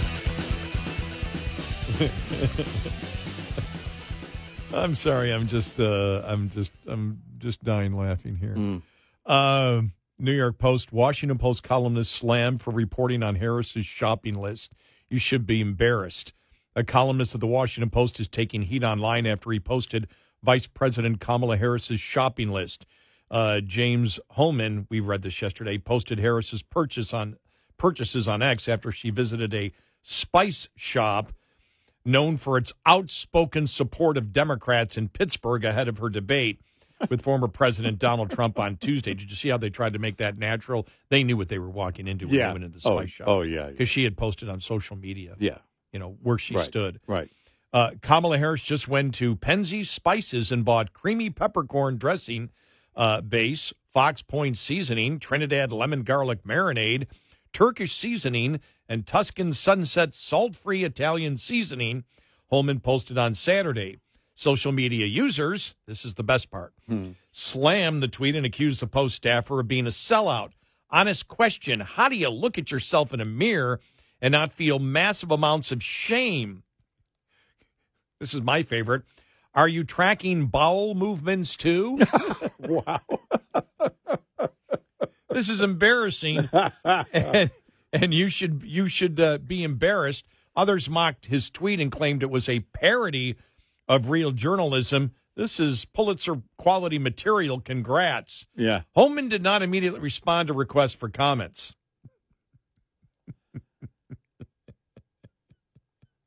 But you're writing the tweet, you're writing the post, you're about to put it on your social media, and you're proud of it. You can't wait to put it up there. Well, there is no shame. No. And to sit there and as we said with Republicans, you don't need to point out that they're not following journalistic practices. Just simply say this is more of the evidence of the political activism of that they're not journalists, that they're political activists. So we're not going to try to compare them to journalists. They're not going to have any shame because they understand what their job is. Their job is not a journalist. Their job is to be a radical political leftist activist. Yep. So they don't feel any shame. No shame. Right. They're doing their job.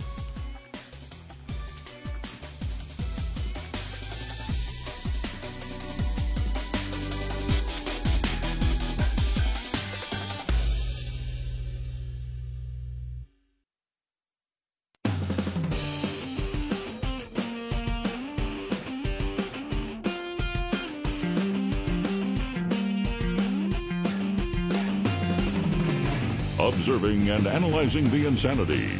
Eric Harley and Gary McNamara. Nightly on Red Eye Radio. And he is Eric Harley, and I'm Gary McNamara. Download our app, our Red Eye Radio app today, and you can listen whenever you want. That's right, because our show's on for 5 hours overnight, and a few minutes after the show is done, our show becomes our podcast. That's right. Which you can listen to whenever you want. And thank you. Yeah. So listen now and then listen after. Listen always. Right. Never stop listening. I was going to say the same thing. Never stop listening. We want to be the only voice in your head. All right. And now we have this from the White House yesterday. Okay. Are you ready? Here's John Kirby. Oh. Here we go. All right. All right. There was no deception, lying, or lack of transparency by this administration, either during or after the withdrawal. We did the best we could every day to keep the American people informed of what was happening. We conducted our own after-action reports and shared those, too, with the public. Liar? Yeah. The pause is because what an embarrassment he is that he ever served in the military. Seriously. To say that when we all know. We know it's fact. Not even opinion. It's fact. We know. Because we saw the generals testify. Every single general told him, do not pull out, and he lied to the American public consistently before, during, and after, saying that every one of his military advisors told him to pull out. Yeah. And they did not tell him that. And I'm talking about Biden, not Kirby. Right. Now, Kirby, I don't know if Kirby at the time was even what he was doing at that time, but Biden lied to the American public. And John Kirby, there was no deception, lying, or lack of transparency. What a reprehensible liar he is. And you know, and it's over and over again. You think of course, the Gold Star families. And doubling down, tripling down, quadrupling down. I don't know how many times they've lied now. I've lost count. And Kirby just throwing that out there again. Yep. Zero respect for those families. None.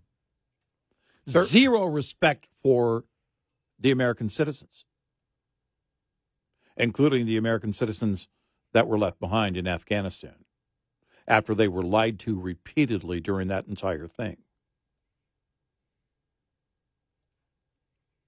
And we all know that we all know it's not like, well, in your opinion, he lied. No, we know he lied. No, he lied. He lied. And then had to be bothered to come off vacation after the botched exit. Jeez, just, I mean, it's. And you know, that was really, if you had any question, if you had any doubt about his arrogance, because he was literally and figuratively turning his back on the American people, turning his back on our allies, turning his back on the service members there in Afghanistan, and now the Gold Star families. It's just flat out reprehensible. I know. You shake your head. You say, how can you continue, especially as a former leader in the military, in the Navy, as he was, an admiral? Right, Kirby, yeah. Yeah. To sit there and lie about something in which 13 American soldiers were murdered. Mm-hmm. Yeah. And this doesn't even get into the whole point of we know the testimony of other soldiers at Abbey Gate that said, no, we saw the bomber. We couldn't take him out. We could not get any type of approval at all, you know, to do anything. But, I'm just. And then you want to hear this one, too? All right. On accountability. All right. I mean, he is so full of manure. Here we go. Was anyone ever held accountable by the president directly for what happened with the withdrawal in Afghanistan? And if not, remind the audience why not. We have all held ourselves accountable for the progress of the withdrawal across the administration, and it was a true interagency effort to get those 120,000 people. What the hell does that mean? Yeah. We've all held ourselves accountable. How? How? By continuing to lie? Yeah. Is that how you hold yourself accountable? Well, I guess, now Bernie Sanders made it known if you're on the left, being pragmatic now is being a liar. Yeah. Because that's what he said about Kamala Harris. She's being pragmatic and she wants to win the election, which means she's lying about everything. Kirby, we held ourselves accountable. How'd you do that? Oh, by lying in the same press conference that you didn't lie. Right. They don't give a damn about American soldiers. They really don't. They don't give a damn. Care. They don't care. It doesn't matter. And he, like I said, as a former admiral, the betrayal of him, feeding these filthy, horrible lies that the Biden administration has come out with. Their complete and total disrespect for American servicemen and women is just reprehensible. They're just Kirby spitting on the graves of those soldiers. Yep. Spitting on the families, the Gold Star families. He doesn't give a damn about them. And it's the most obvious lie. That's the thing. It's not like, oh, is there nuanced here somewhere? No. Kirby's lying. And he doesn't care. And of course, going after Trump for sharing a moment with the Gold Star family. Yeah. You got to do that. Yeah. I love it. We held ourselves accountable.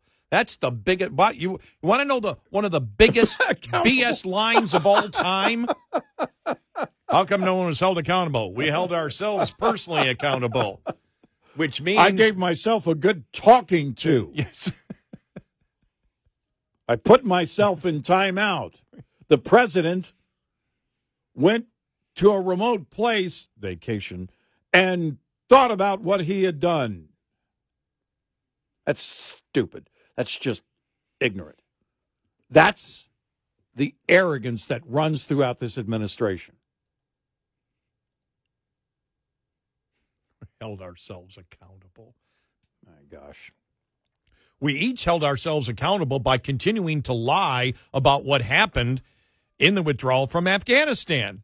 That's how we're holding ourselves accountable. Yeah. You stupid fools. Yeah. You stupid fools. My God. And Democrats who keep voting for us because you're a bunch of damn idiots. And we can lie to you and you'll just suck it in and day out.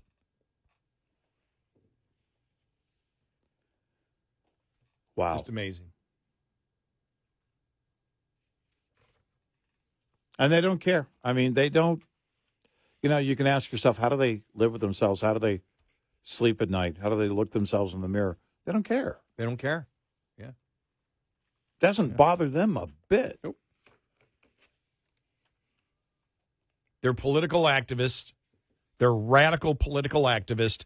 And, you know, look, they'll lie right to your face. Yep. Does anybody really believe, because Kirby said that they held themselves personally accountable, that they actually held themselves personally accountable? And how do you hold yourself personally accountable? Yeah. Because it's a load of horse manure. It's garbage. Just amazing. Just garbage. It is just infuriating, isn't it? It really is. Yeah. You know, if you want to lie to me about policy, go ahead. We're still going to call you on it. But when you lie, and it's such an obvious lie, and when you lie about the lie, well, that's the thing. When you lie about the lie and say everything was done with integrity and there was no lying, no deception, when the entire damn thing was about deception from the president. Yes. And he was trying to get the then president of Afghanistan to help him tell the same lies. Yeah. And our enemies and our allies all know the truth. And when you lay down the lie all over again, you're lying not just to the American people, not just to the Gold Star families, which is beyond reprehensible. You are lying to our allies. And here it is right here. Wall Street Journal, the long shadow of Biden's Afghan withdrawal debacle. A damning House report reveals details and consequences that the press wants to ignore. A House committee has released a report on the Biden administration's Afghanistan withdrawal in 2021, and the press is dismissing the effort as partisan.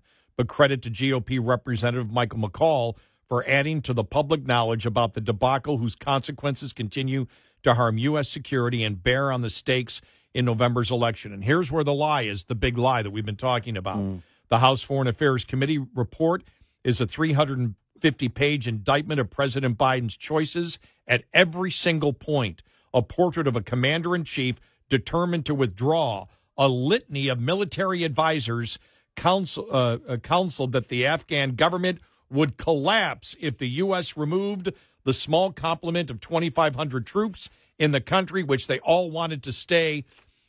General Kenneth McKenzie, who ran the U.S. Central Command at the time, told the committee he was absolute in his advice to the president. Mr. Biden's national security advisor, Jake Sullivan, conducted a review of U.S. policy in Afghanistan and allowed General Austin Scott Miller, the senior commander of Afghanistan, to attend merely a single NSC deputies meeting, the report said. Mr. Sullivan comes in for particular criticism. The administration also failed to plan properly for the possible evacuation of Americans. A committee uncovered that the size of the U.S. embassy instead grew during the retrograde, owing to a dogmatic insistence on keeping a diplomatic footprint. The report says a significant amount of classified information was left to the Taliban In the eventual rush to leave, U.S. personnel recall a scramble to destroy documents and a bonfire in the embassy's courtyard. The president's refusal to maintain 2,500 troops meant the U.S. abandoned the Bagram Air Base with its secure runway. That meant the evacuation had to be conducted in panic from the civilian airport with security assistance from the Taliban. That nightmare resulted in 13 dead American service members from a suicide bombing. The report says at least 4 Afghan civilians, including children, fell to their deaths clinging to departing U.S. planes. The White House hailed the evacuation as if it were some type of Dunkirk-style triumph when it was really chaotic humiliation. The Biden the team says Donald Trump left them little option after he negotiated the deal. But as we said at the time, Mr. Trump struck a bad deal, not least in excluding the Afghan government from the talks. But there were conditions in the deal that if they weren't met, the evacuation wouldn't happen. None of them were met.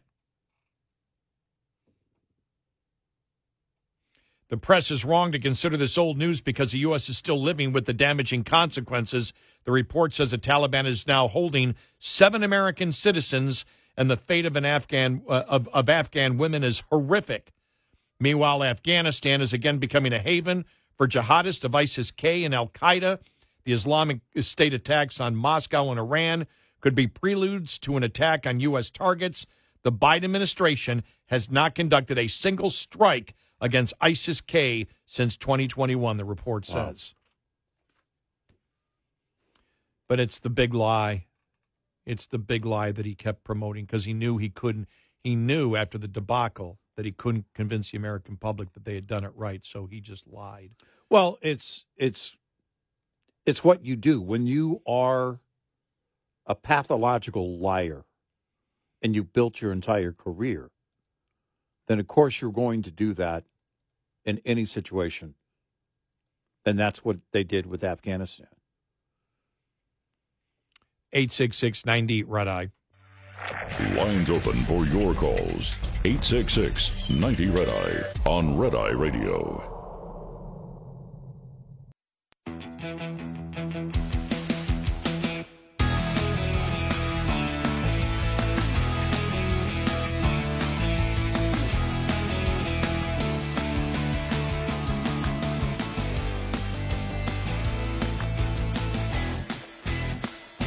It's Red Eye Radio. He is Eric Harley, and I'm Gary McNamara. So the debate will be interesting tonight, and we may chat about it on tomorrow's show. We don't know what we're going to talk about. We try not to predict. We don't make predictions. Yeah, we're going to have plenty of audio, and it will be interesting to see what happens. You know, again, how much nervous laughter will there be? Keep in mind, this is not going to be an edited. It will be orchestrated by, of course, the ABC staff there, but it won't be edited. It will be live, and it will be interesting.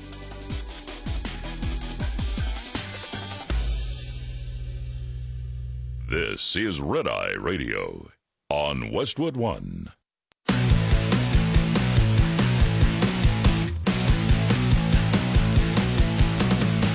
Now, it's Red Eye Radio. Gary McNamara and Eric Harley talk about everything from politics to social issues and news of the day. Whether you're up late or you're just starting your day, welcome to the show. From the Uniden America Studios, this is Red Eye Radio. All across the USA, we are Red Eye Radio. I'm Gary McNamara. He's Eric Harley over there. Hello. See, here's another great opportunity for Republicans, and I don't know what it is, but for some reason they will not fight on this narrative on a consistent basis. Former House Speaker Nancy Pelosi suggested that 30% of Republican voters will never vote Democrat because of their racism, sexism, and homophobia. Speaking at the 2024 Texas Tribune, festival on Saturday. Pelosi was pressed by a podcast host on why the presidential race between Kamala Harris and Trump is so close. Quote, there are people who will never be, shall we say, inclined to support Democrats because they just have a different orientation towards women, people of color, LGBTQ. You know, they just are not ever going to be there. So say that's like about 30% or something like that of Republicans.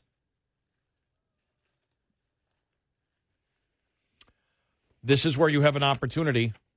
You can't argue the point. Every Democrat knows, every single Democrat knows that the party of racism is the Democrats. Yep. We all know it. Yep.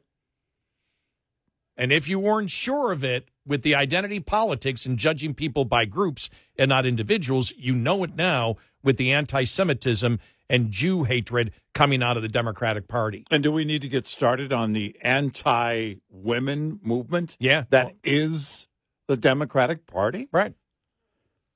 I mean, ladies, listen, face it. You've had your time in sports. You had your time to get it together. Let the men take over. Your time is up. Your privacy doesn't matter in a restroom. The man gave you enough time. Move on. Right. Because the man says so. The misogyny that exists inside, and I say misogyny because of the threats that you have seen. And by the way, it isn't, you can't sit there and say, well, come on, guys, stop being ridiculous. I mean, there may be some Democrats, but it's minority. No, it's not. 99.9% of the members, Democrat members of Congress, voted for men to play women's sports. They voted for men to be in women's private places. They voted for it. They're part of the entire transphobic narrative that exists there, that if you don't want men to play women's sports, if you don't want men to invade women's private areas, and if you're against that, object to the threats that are being thrown at those women, somehow you're wrong. I was telling my father yesterday, Dad has not paid as much attention to politics over the last 5 years. When you get into your 90s, you're busy getting through every day. Sure. He doesn't really pay a lot of attention to the news. He's been shocked. And it's funny because I'll be on the phone with my dad and tell him that, well, you know, that the anti-racism movement's actually racism. I went through the identity politics. We went through the radical transgender movement, went through the bigotry, you know, the identity politics. It started the modern identity politics movement. This is when I believe it started. Started with Clarence Thomas, and then when modern talk radio started in the late 80s, early 90s, the number of conservative black talk show hosts that were out there that were called everything, you know, Uncle Tom, whatever, where you saw that bigotry, the racism that all blacks must think alike, the racism of critical race theory. Therefore, all blacks must think alike because all whites think alike and are culturally racist. Mm-hmm. Everything is defining people by the group that they're in. We don't do that. We don't do that as conservatives. We believe in the autonomy of the individual. To prove our point, if you believe in autonomy and the individuality of the autonomy and individuality of an individual, that's racism today. Yes. That's the opposite of racism is now racism. Right. And who is promoting that? The Democratic Party. And again, it's an opportunity, as we've said before, for Republicans to absolutely shut that door on the Democrats, and for some reason, they're not able to take something that's been handed to them on a platter and destroy the Democrats on it. Mm-hmm.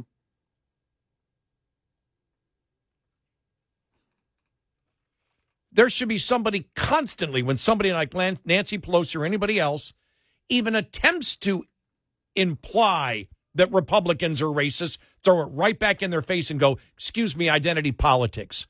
And you can bring up what happened in 2018 when Tim Ryan ran against Nancy Pelosi. Tim Ryan ran against Nancy Pelosi for Speaker of the House to stop the identity politics of judging people by groups and not as individuals. And it's just, for me, it's frustrating that at times, rhetorically, when it's handed to you on a platter and you are completely incapable of taking something which really is one of the last things that Democrats believe they have against Republicans, climate change and race, climate change and race, climate change and race. Yeah. Yeah. You have the ability to bury them on race and throw it right back in their face and never be on the defensive again, but always be on the offense on racism. It's easy. It's so easy. And It's almost automatic. It's almost AI mode for a human. To just naturally, if you're a conservative, go through the points we've made.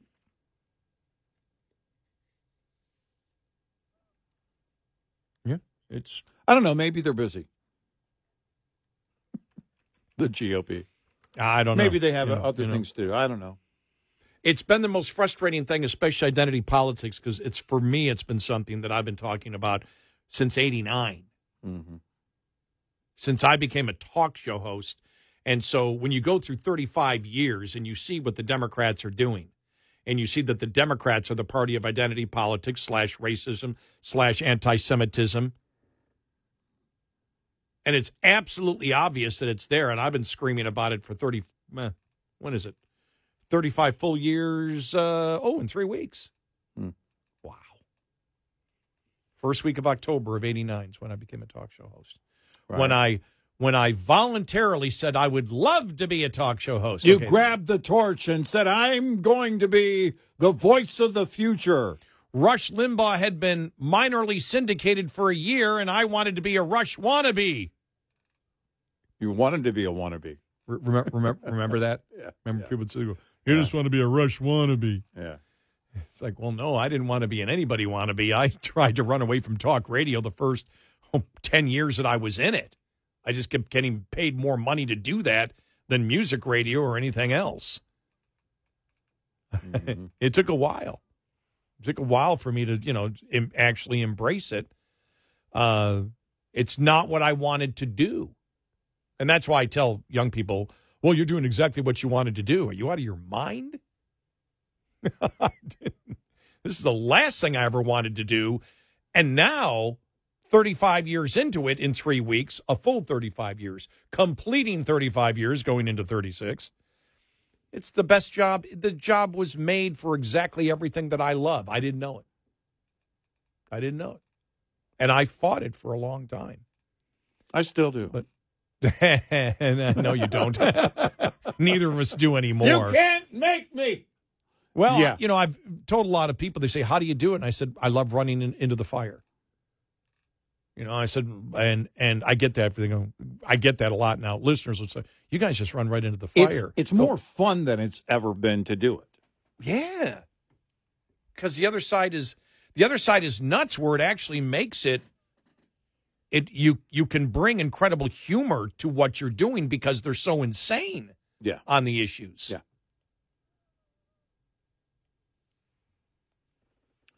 Yeah. So it's an opportunity for Republicans, and it's still there because Democrats aren't going to change. So you can still pick it up today, Republicans, if you're out there, somewhere on Capitol Hill, somewhere we know at 4:15 in the morning, because everybody who's anybody in D.C. listens to WMAL. We're just hoping that somebody in the RNC, somebody in the Republican Party is listening and go, hey, those idiots overnight actually had a great idea. Maybe we should go after the party of racism, not just once, but every single day, 7 days a week, 397 days a year. Just seeing if you're listening. I know it's 497 days in a year. Every single day, every single month, every single year, every single decade, point out who the racists are. The racists are the people that judge people by groups and not individuals, and we don't do that. They do that. And point out the misogyny every time we're the pro-woman party. Really? Really now? Which part is pro-women? That number one, you can't define what a woman is. By the way, just don't say that. Say you can't define what a woman is, and you use that as justification to allow men into women's private spaces. How perverted are you? Be on the attack on this. The misogyny that existed that you saw being targeted at Riley Gaines and the other college swimmers who were intimidated, they were bullied, they were threatened by the misogyny, the women hatred of the Democratic Party, where the Democratic Party is 99.9% in favor of threatening, harassing, and bullying women who simply want to play sports against other women. And you do it every single day. The amazing thing is, I see Riley Gaines out there. She's out there every single day somewhere doing something. Oh, yeah. And I'm like, why isn't the Republican Party following her? Nonstop. She's nonstop. The Republican Party should be. We've been nonstop on it for decades now. Yeah. On this issue of who are the real racists. Right.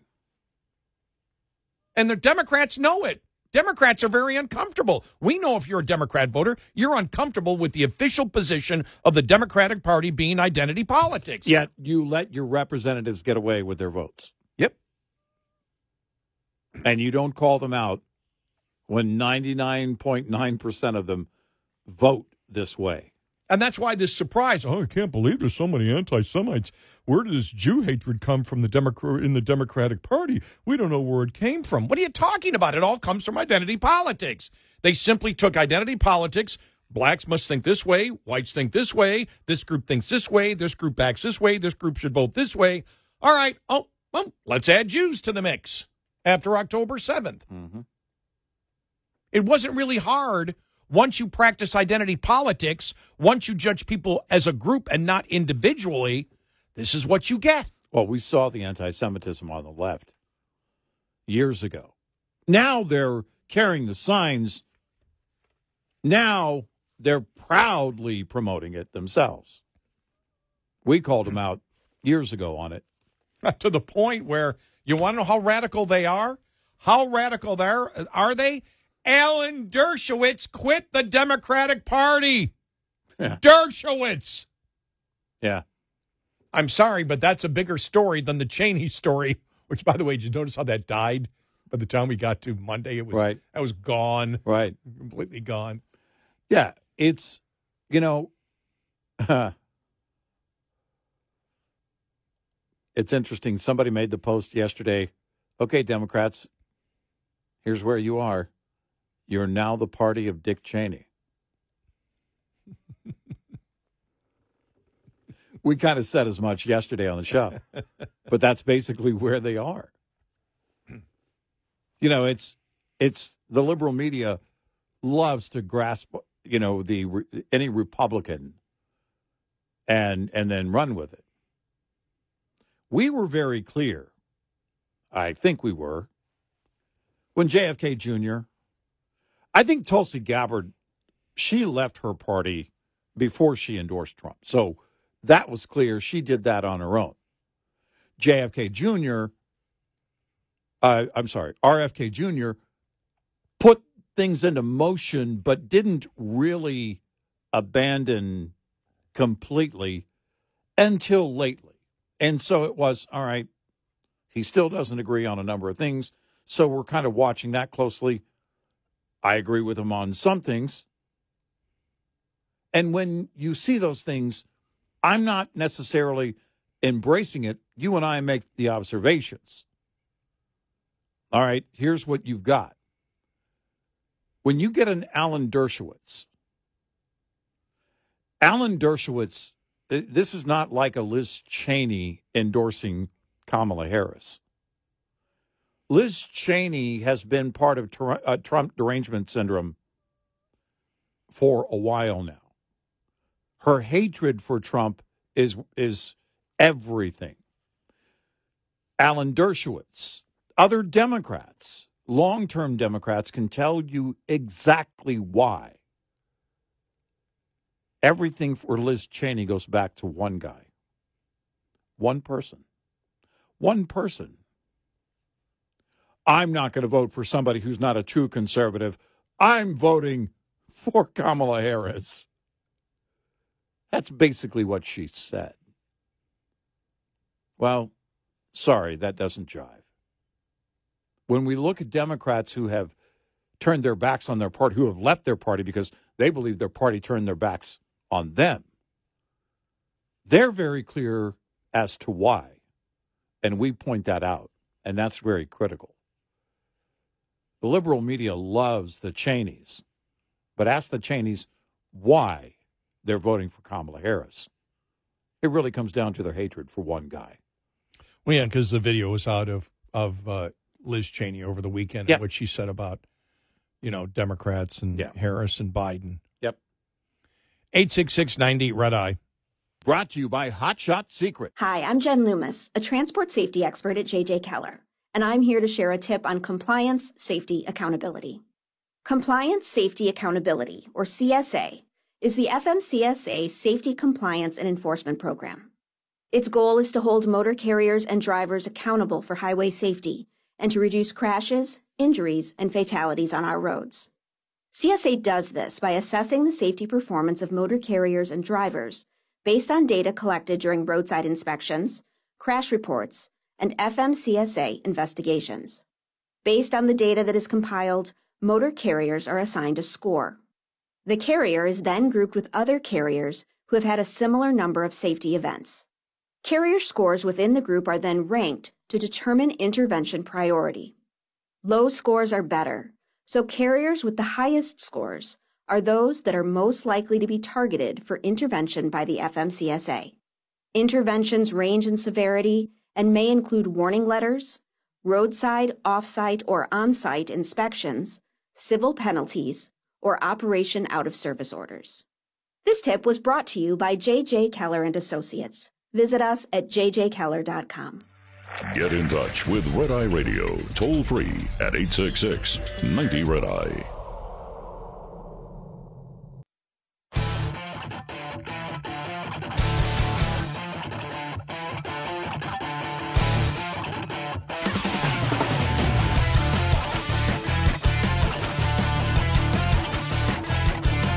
It's Red Eye Radio. He's our Carly, and I'm Gary McNamara. Team Harris had planned on they had planned that the mics would be on. Right. You saw that, right? Yeah. That they had planned that. So that was going to be their game. Politico wrote that. Yeah. And it wasn't. It was the opposite. That was their tactic. But it was the opposite of what they originally said, was because they figured Trump would shoot off his mouth and it would hurt Trump. Right. They wanted her to be able to interrupt Trump. Right. Wow. We'll get to that coming up.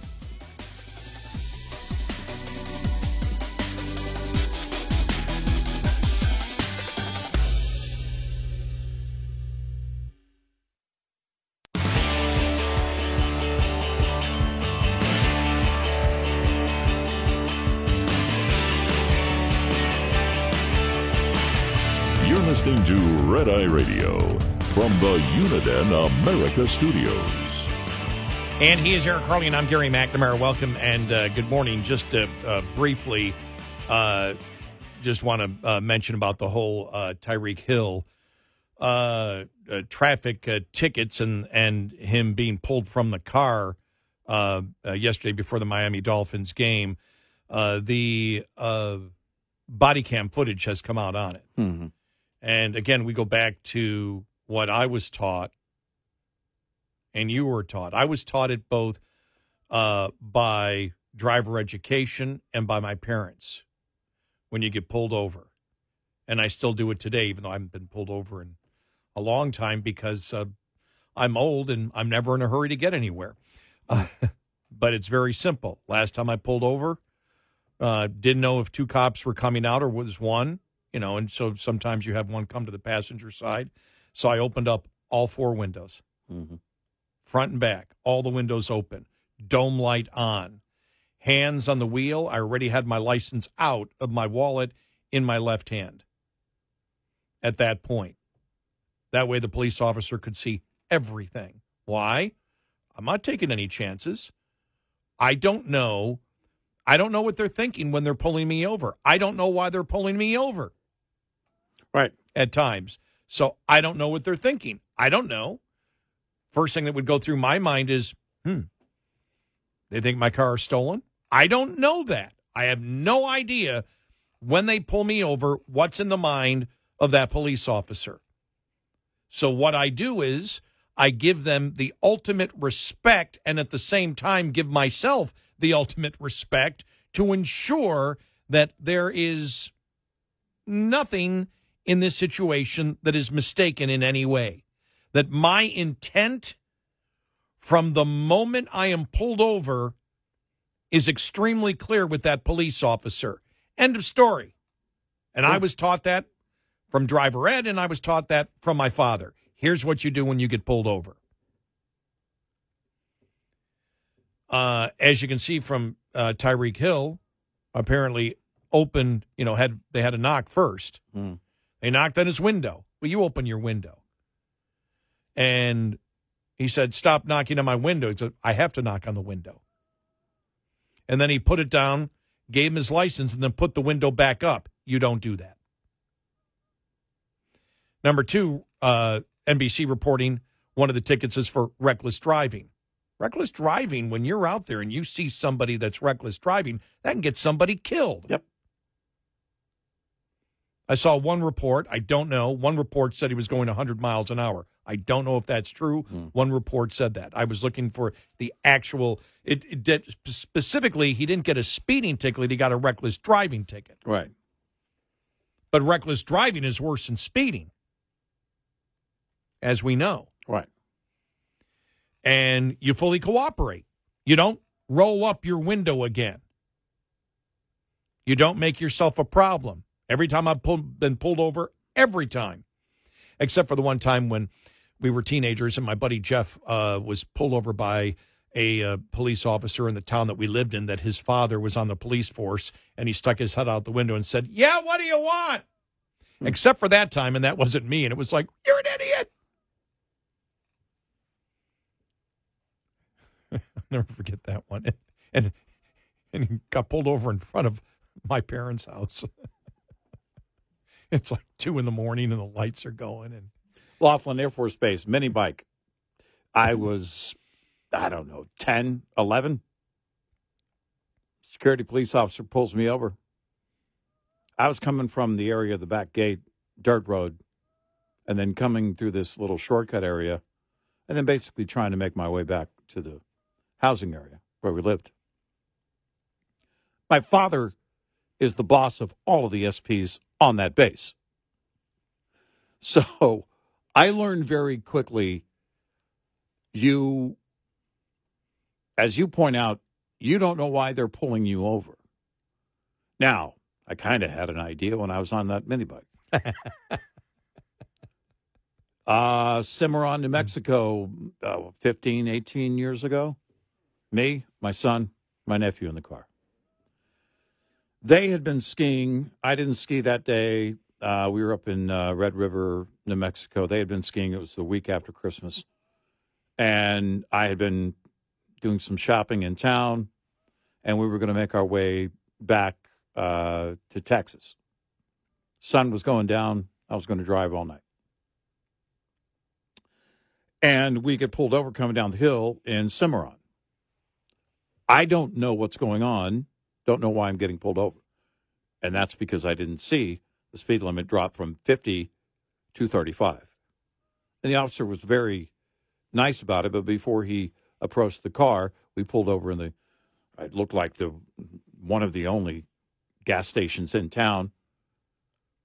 I've got 3 large males in the car, and we're packed with, ski gear and all kinds of stuff. Dome light on, windows down, so he could see everybody.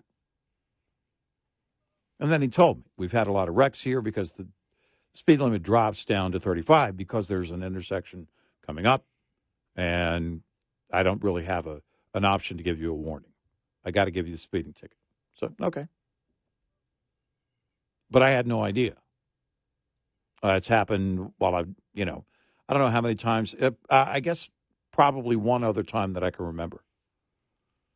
Hanging out in the left lane in Colorado on I-25, and a state trooper in Colorado pulled me over. Gave me a warning that time, hey, don't hang out in the left lane. Middle of the night, same thing, though. I don't know why he's pulling me over. Then he tells me, he's like, well, okay, yeah, I should have known that. I should have seen in Cimarron, I should have seen the sign. I wasn't familiar with the area. It happens. And so if you're doing 100 miles an hour, if that is accurate and true, you know why they're pulling you over. And then you're just going to play like you don't have to talk to them?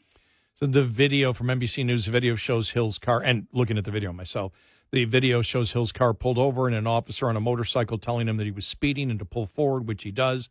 The officer knocks on the driver's side window and asks why Hill does not have a seatbelt on. Hill tells him several times, don't knock on my window like that. A police officer said, why do you have it up? I have to knock to let you know that I'm here. By the way, when you have the window up, they can't see inside the car as well either. Right. They don't know what you're doing. Right. Hill says he is late and tells the officer to give him a ticket. The window then goes back up again, prompting the officer to knock on the rolled window up again and tell Hill to keep it down. At that point, you're in trouble. At that point, police officers are like, why is he avoiding us? Right. What's going on Right. here? What's he doing? Does he have a weapon in the vehicle? Right. Is he a fugitive? They don't know when they pull you over. Yeah, is he sober or not? Yep. Is he safe to drive? Hill says he's late, tells the officer to give him a ticket. The window then goes up, prompting the officer to knock on the rolled up window again, tell him to keep it down. The window goes down a crack, and Hill appears to say, don't tell me what to do. Keep your window down, or I'm going to get you out of the car, the officer replies. As a matter of fact, get out of the car.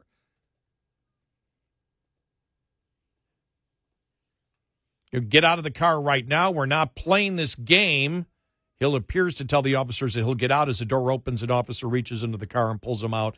The officer and the other put Hill face down on the pavement. When we tell you to do something, do it. You understand? You understand? Not when you want, but when we tell you. You're a little blank confused. In the video, Hill saying something like, while he is on the ground, but the audio of what he says is hard to make out. The officer can twice be heard saying, too late. After he has stood up, he says the officer was beating on my window like he's crazy. Well, I didn't see that. Did you? I didn't see that. Maybe it's that. Not on the video. Maybe it's not on. It's on part of the video that we don't see, but I didn't see that. Yeah.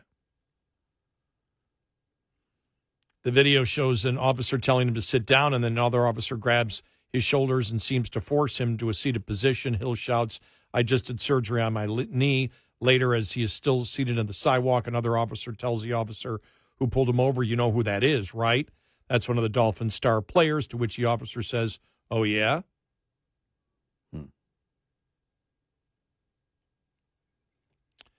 And so he goes, Hill says, Hill told NBC News in an interview that aired Monday that he was opening his door to get out, said the incident went from 0 to 60. A simple speeding ticket turned into something like me lying face down. It was not a simple speeding ticket. No. It was your refusal to obey what the officer was telling you to do, and something which is standard practice when you get pulled over, which is put the window down and keep it open so you can communicate with the officer, and the officer has a clear vision of what's in the vehicle, because the officer, when they first pull you over, does not know who you are. Right.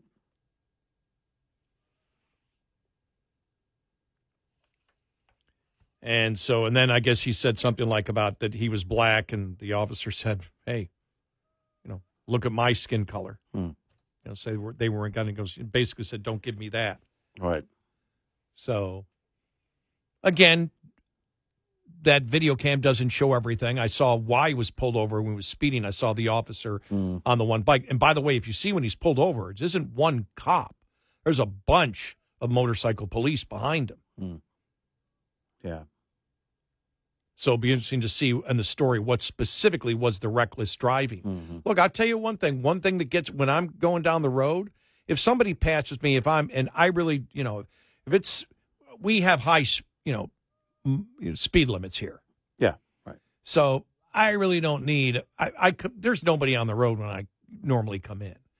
And so when it's, I'm going 70, I go 70. I don't need to, I'm in no hurry. Got the tunes going. When you get caught, we've all had it happen. All of a sudden you see somebody fly by you. They're coming so quickly that you weren't looking for a couple of seconds. They come by at 120 miles an hour, right by you. Scares the hell. That ticks me off. Yeah. Yeah. If it ticks me off, it also probably would tick a cop off. And if I'm going 125 miles or 120 miles an hour or 100 miles an hour, I'm going to know that in back of my head when those lights go off, that they're not just viewing me as a traffic violation. This is something serious. Right. That's not a simple speeding ticket. Well, when they said a minor traffic violation, no, a minor traffic violation is taking a right on red when I'm not supposed to. Right. It's not reckless driving. Right.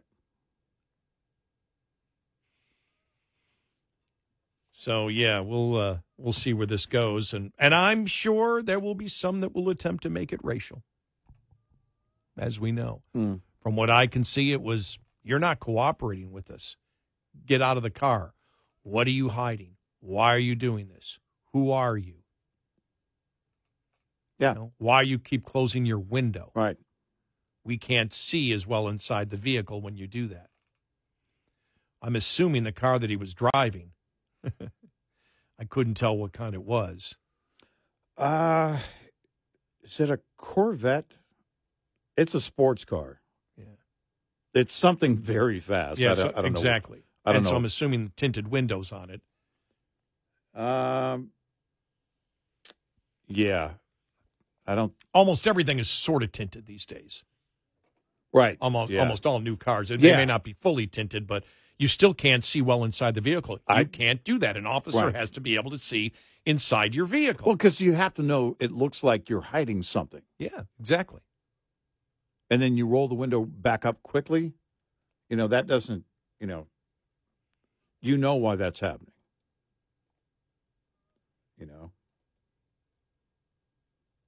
Yeah. Yeah, it's a very nice, expensive-looking, fast-looking sports car. I can't tell the make on it. So, yeah. But, again, that's from the information that we have now. Yeah, right. And, again, that's just what we've seen. Yeah, we normally don't jump on anything that is a criminal case the first couple of days until you start finding out, okay, what's actually going on here. We don't care about being first. We care about accurately portraying what went on. Right. And when, you have Tyreek Hill, there was no reason for this to happen. I was just speeding. No, you weren't. That's inaccurate. Right. And when he was on the interview, they didn't bring up, apparently last night, I forgot what network it was on. They didn't bring up the fact that he closed his window. 866-98 Red Eye. We'll be right back with more Red Eye Radio with Eric Harley and Gary McNamara.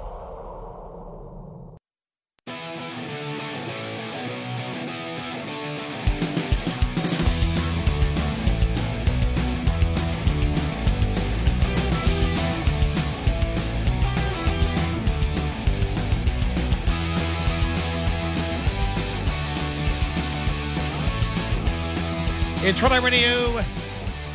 He is Eric Harley, and I'm Gary McNamara. It'll be interesting to see, today, former New York Governor Andrew Cuomo will be testifying publicly before Congress for the first time regarding his COVID-19 nursing home policies and the March 25th, 2020 directive that brought in over 9,000 coronavirus patients into care facilities across the state. Yeah.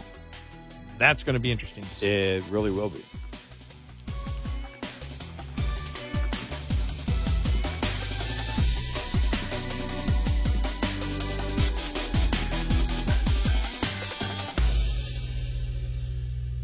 This is Red Eye Radio on Westwood One.